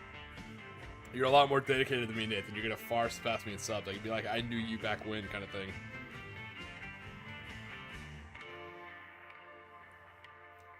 Hey, Grim Tim, what's going on, buddy? So the Italian bolt action force that I'm building a Venetian force, so it's gonna be very stylized. AT rifles, veteran riflemen, stuff like that. They're gonna have like tricorn hats and capes and stuff like that. Very Carnivale flavored. But as far as my Conflict 47 force, it's very small right now. It's just gonna be a lot of like Spine walkers and just veteran troops. Hey, Mild, what's going on, brother?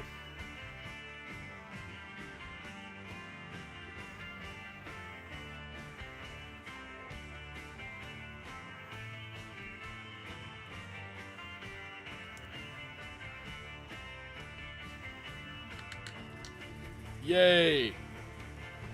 Carbonari. Oh, God. It's funny, I was actually just talking about that the other day. I was talking to some guys about police cars, and someone was saying, you know, if you could have any police car, what would it be? And I was talking about how I rode with a Carbonari, and at the time they had, still to this day, my dream police car, right? It was a 2012 WRX hatchback, and of course it was modified for police service, so you know the engine was upgraded and shit like that. For tearing through the back roads, that was an awesome police car.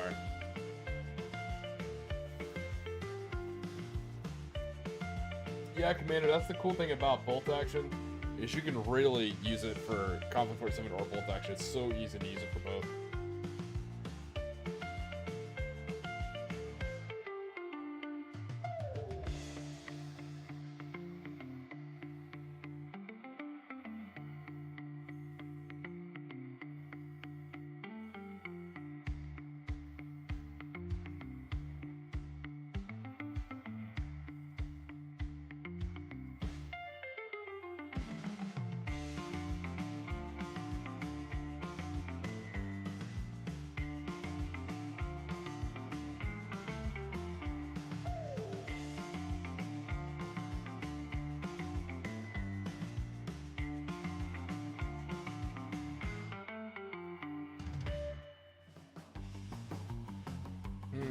Italian desert vehicles.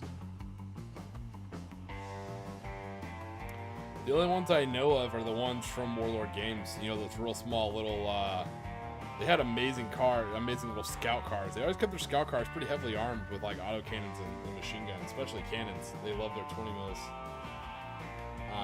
Nah, other than Warlord Games, man, it's the only place I know of. I'm sorry.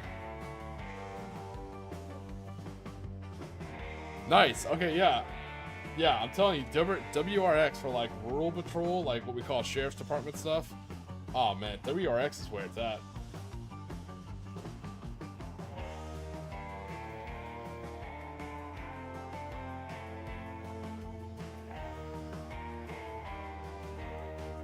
I remember like flying through like northern Italy back roads, just tearing through in a little WRX. To this day, it's still my favorite police car I ever drove. Beat the hell out of the Impalas we used.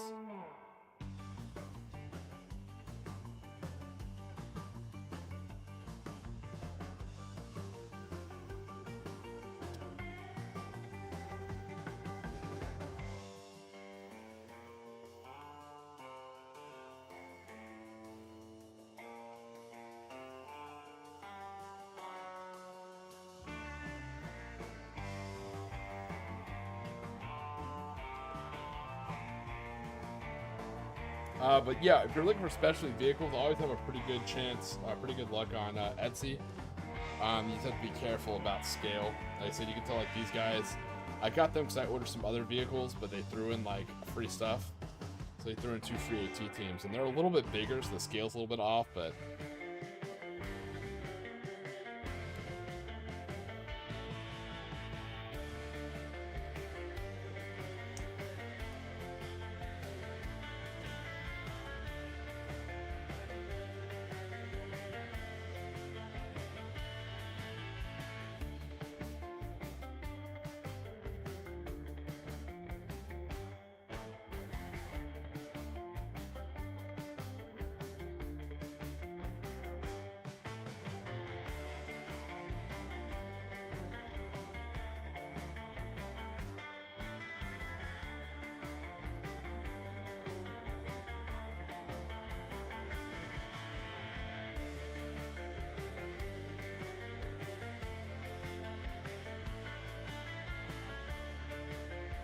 yeah, with the Italians for bolt action, I would definitely, with their special rules, I would definitely specialize in, or try and utilize, you know, forward artillery observers, you know, AT rifles and stuff like that.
Once I paint the flesh tones on these guys, I think I'll have a few minutes left in the stream. I'll show you some of the stuff I've been working on as far as my my treasure hunter slash Tomb Raider army I'm building.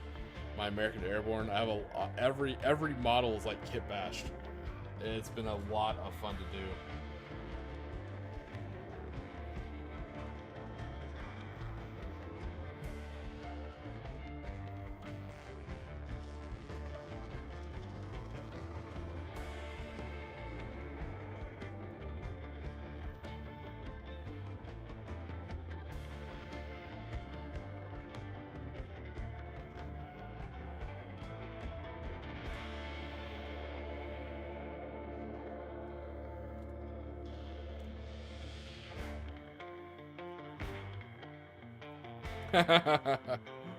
Well, I'm glad you're here, Commander, for Tiki Time, and I'm glad you're able to get the help you need. Yeah, a lot of times, like I said, for special vehicles, I go on Etsy, particularly for the Imperial Japanese, because there's a lot of vehicles, even in the rules, that Warlord just doesn't sell the kit for. So,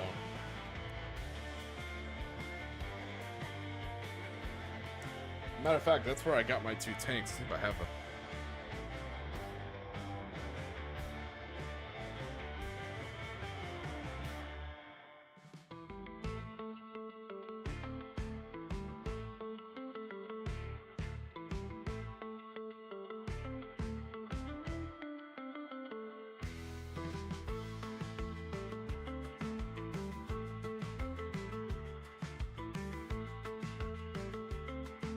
No, I think they're stored with my other tanks outside.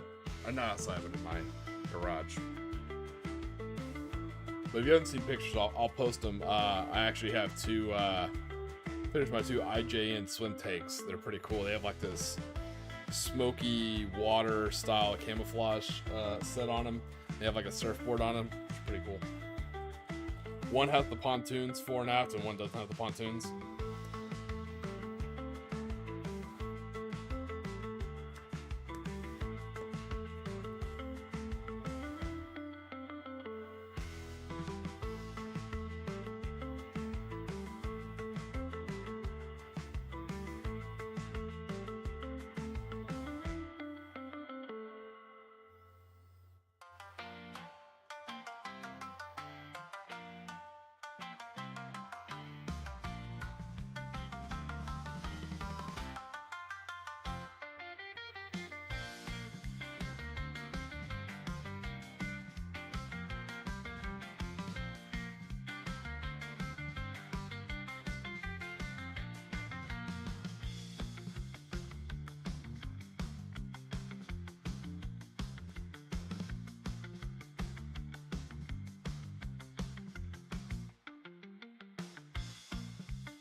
But I always appreciate you guys showing up in the chat and chatting. It's these streams have a really cool like vibe to them.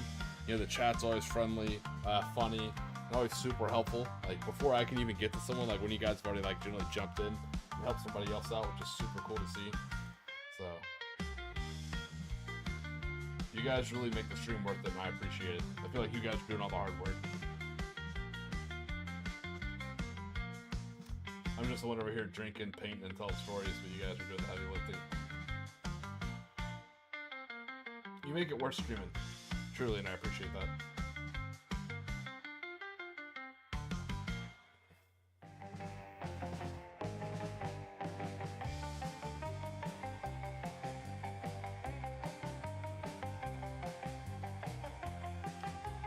I love these Imperial Japanese AT rifles. In case you haven't seen what these things do, the Imperial Japanese, it's one of those things where obviously I'm biased, you know, because it's the army I paint, so like that. They have some pretty cool small arms.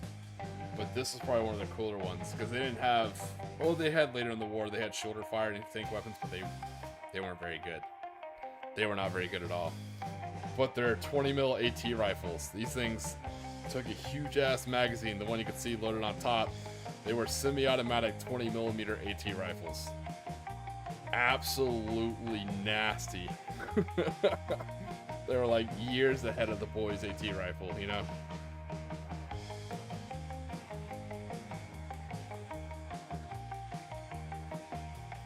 I plan on having a lot of them because AT rifle teams are super useful in Conflict 47.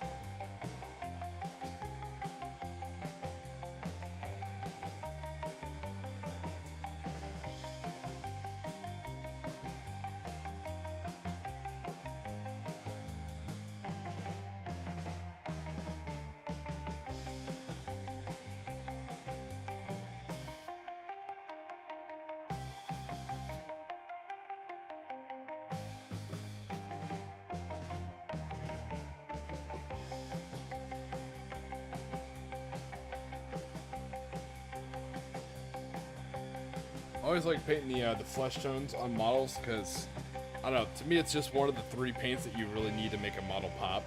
I think once you get like the overall uniform, you get like usually like the helmet or something like that, you get the skin tone, you paint like the weapon.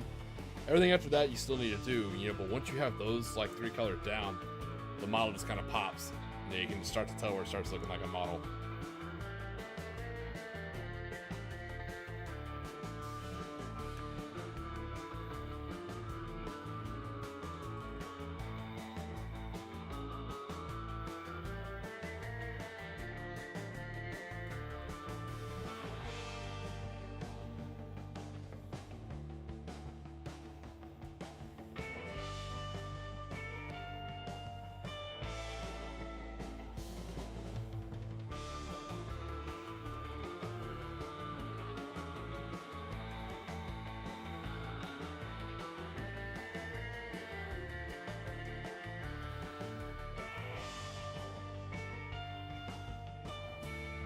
I'll have to paint his glasses black.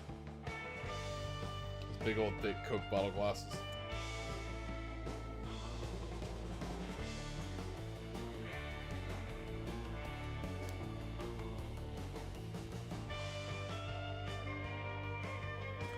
So for me, for my Imperial Japanese, I just use straight Bugman's Glow. It comes out, some people may say it comes out a little too dark, I guess, but for me, these are the Tiki tears, so they spend a lot of time on a tropical island. That's my lazy excuse for just using one skin tone on most of my models. For my anything I do that's like African based, like North African, or like for my cult of Imhotep, for those guys, I'll use Gilliman flesh. The Gilliman flesh is good because the more coat, if you want a darker pigmentation, just do multiple thin coats.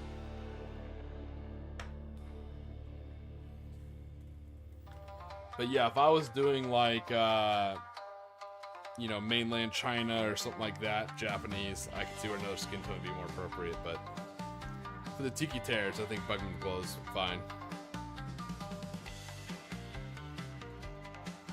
See, I'm lazy commander for a face. I just dry brush Bugman Glow on it. Just call it a day.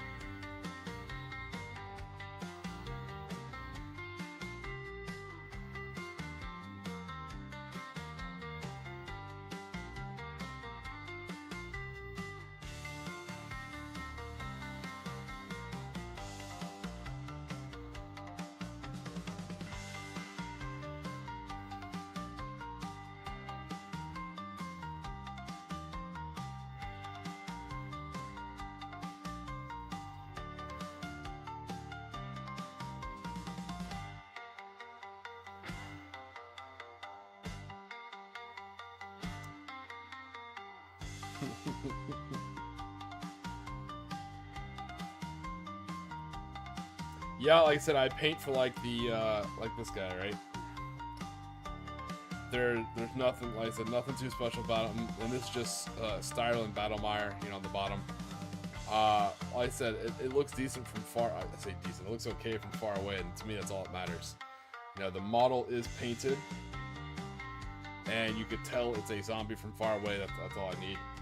Some people are really talented, and I applaud them. And if it makes them happy, you know, you do you, boo. But no, I just get mine ready for the tabletop.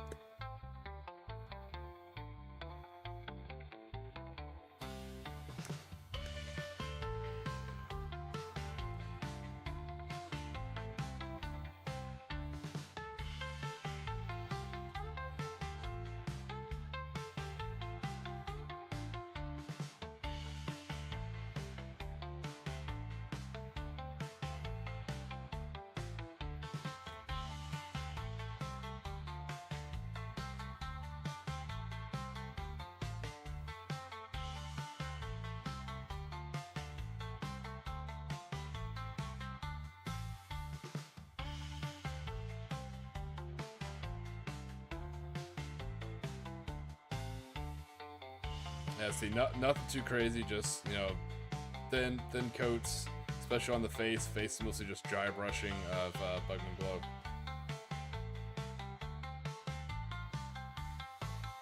That's my style, son. What are Necrons but just spicy Tomb Kings, right?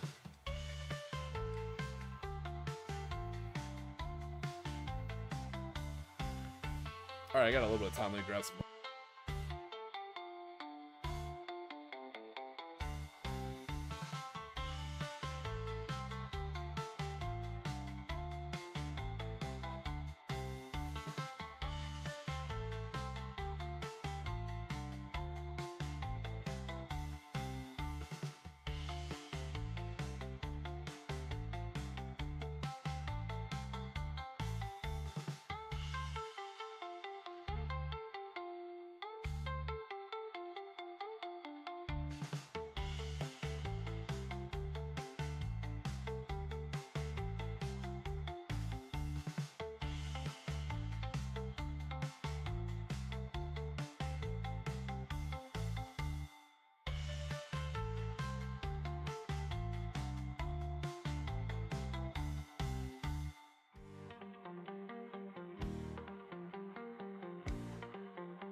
All right, so here are a couple. Let me catch up on the chats here.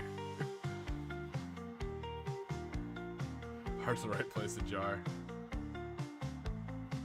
All right, so here are a couple lights that I've been kit bashing, building these up. So these are, think like Monuments Men, but a little bit more violent. So a lot more like Indiana Jones, Rick O'Connell. Also a lot of Crimson Sky theme. Like these will be their planes. I like these because I'll actually be putting a trapeze. A trapeze mount on top. So if you're familiar with the Macon, the USS Macon, it was a actual rigid airship carrier. So the reason why I'm using the GBs is these are planes that would be like, these guys are delivered by a blimp kind of.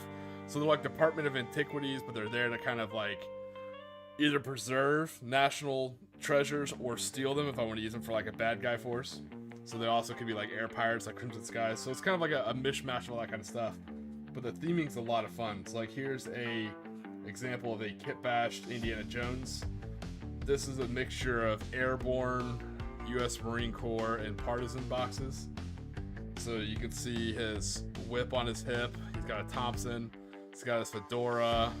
He's got a machete.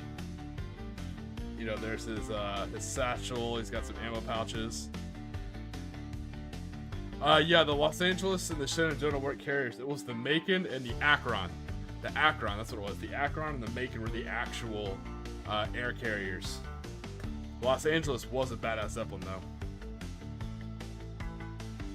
though. So for my light machine guns, for my treasure hunters, they actually are using Lewis guns because I figured that's something they could easily take on and off the back of an aircraft. I said they have all different types of helmets. Like this guy has just a like a bowler's hat, you know.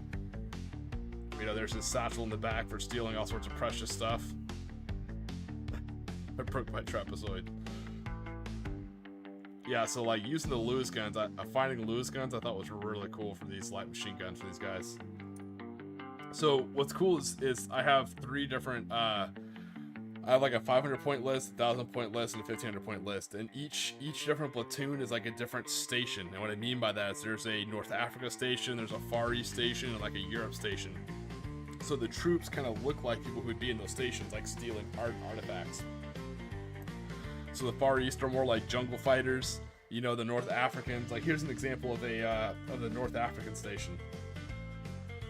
So this block is going to be painted like a like sandstone, like from a Egyptian like pyramid kind of thing. You know what I mean? Like so like an actual sandstone. And here he is with the bazooka. So this is like the North African anti-tank team. He's got a bazooka. He's got his pith helmet. Taking cover behind like a little Egyptian block.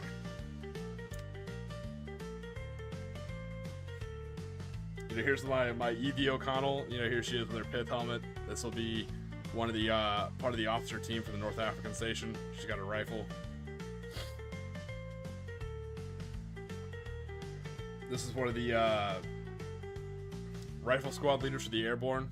You know, he's got his grappling hook. He's got a rifle, pistol. These guys will be painted very like aviation style, so they'll have like tan pants, leather jackets.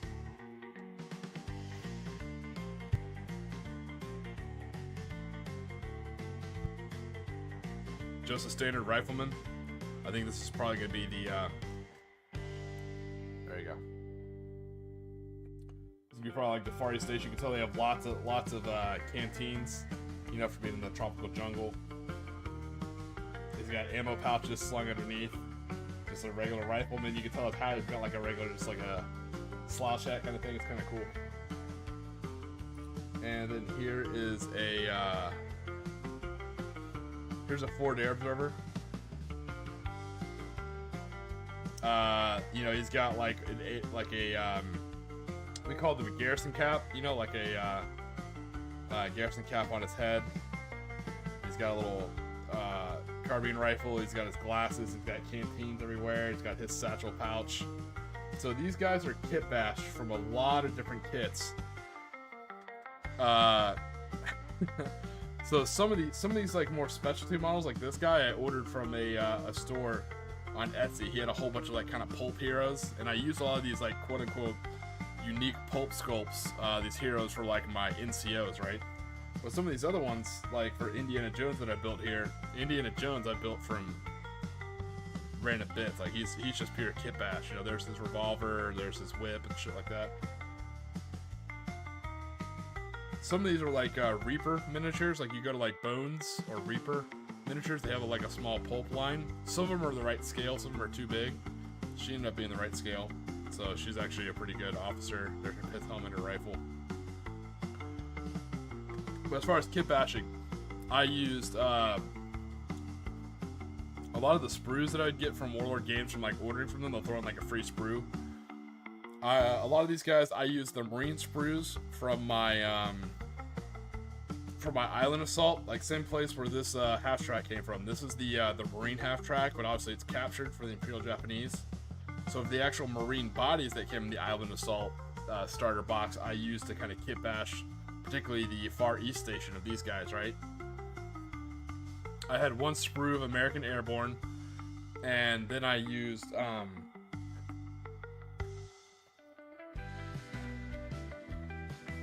these French infantry, so I can't zoom all the way out. The Great War Game Atlantic, they have a Great War for French infantry that has a lot of good smaller weapons, rifles, pistols, and pouches. I use the War Game Atlantic Partisan French Resistance. That's where, like, you know, where the body for this guy came from. And then I also used Great War British infantry from World War I. That's where I got the Lewis gun and a bunch of other stuff as well. So yeah, these guys are super, like every model is kit bashed. It's actually kind of cool. But it's all WYSIWYGs. Like the rifle guys have rifles. What's funny is because of the way the list works, sometimes when I'm building a list, I can afford to take the officers as like a 3-man rifle team, which is cool in the American rules because they'll get 4 rifle shots, or sometimes I can only afford to take them as a 2-man with SMGs.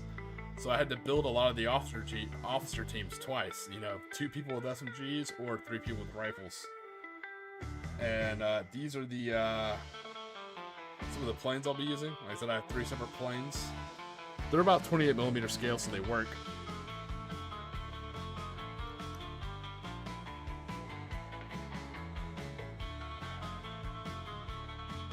And then I actually have a legitimate little, I mean, it's actually too tall, it's above the camera.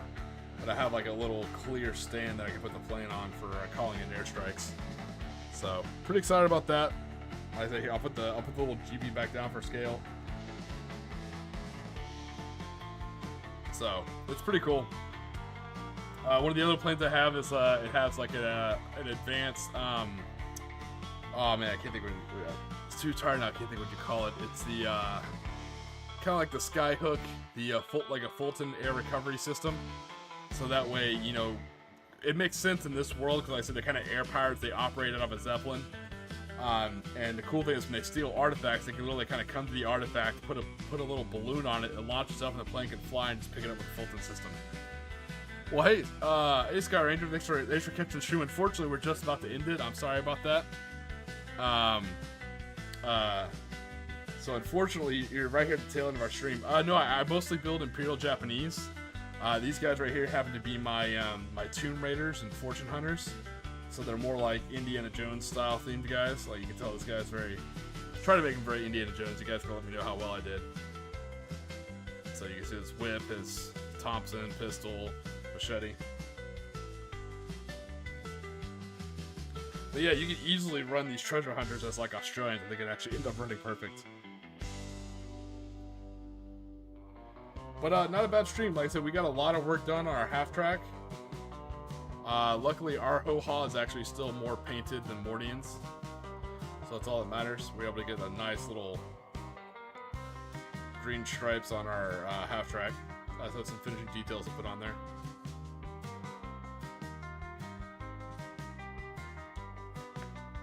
I can tell people join the stream as it goes later and later, so I may actually start picking the streams back up to 4 hours. They used to be 4 hours long. I used to go from 2 a.m. to 6 a.m. Eastern. Lately, right now, only because I'm super busy, I'm going from 2 a.m. to 4 a.m. Eastern. Only so I can fit in my schedule without losing too much sleep.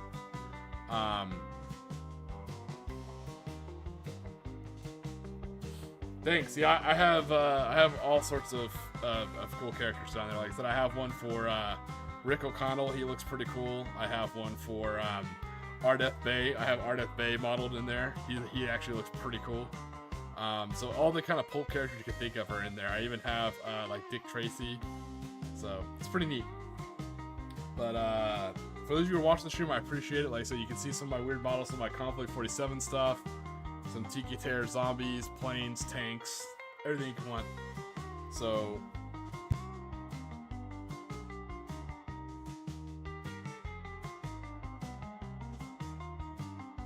nice. Yeah, I'm not the only one predictive. I know Squid Fist was painting.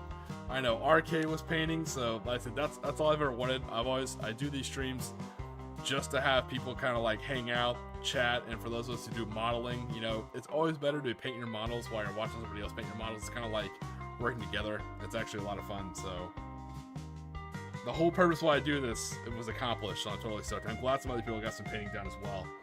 Unfortunately, like I said, we are coming to the end of the stream, so for those of you who are going to bed, I hope you get the sleep you need. I hope it's super, like deep REM sleep, you know, nice and rejuvenating. Hope you get everything you need. For those of you who are going to work, oof, that'll be me here soon. I hope it's a great day at work. I hope everything goes right. I hope your coffee is perfect and not burnt. And as always, I hope you guys stay safe, stay hydrated. Don't forget to relax today, because you're on Tiki time.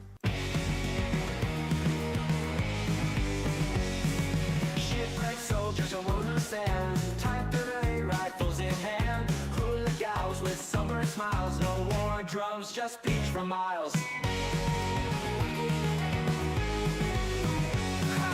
Ghost park by Tiki lights, shadows dance in tropic nights, sand beneath where boots once stood, paradise ain't so misunderstood.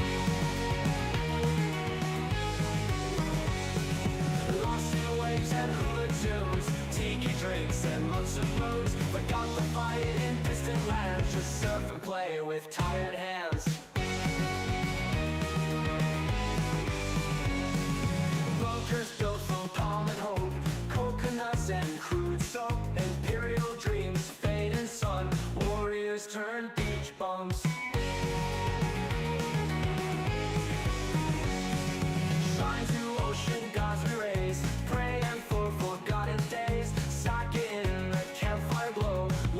surfboard, ebb and flow. Lost in waves and hula tubes, tiki drinks and months of moons. Forgot to find in distant lands, just surf and play with tired hands.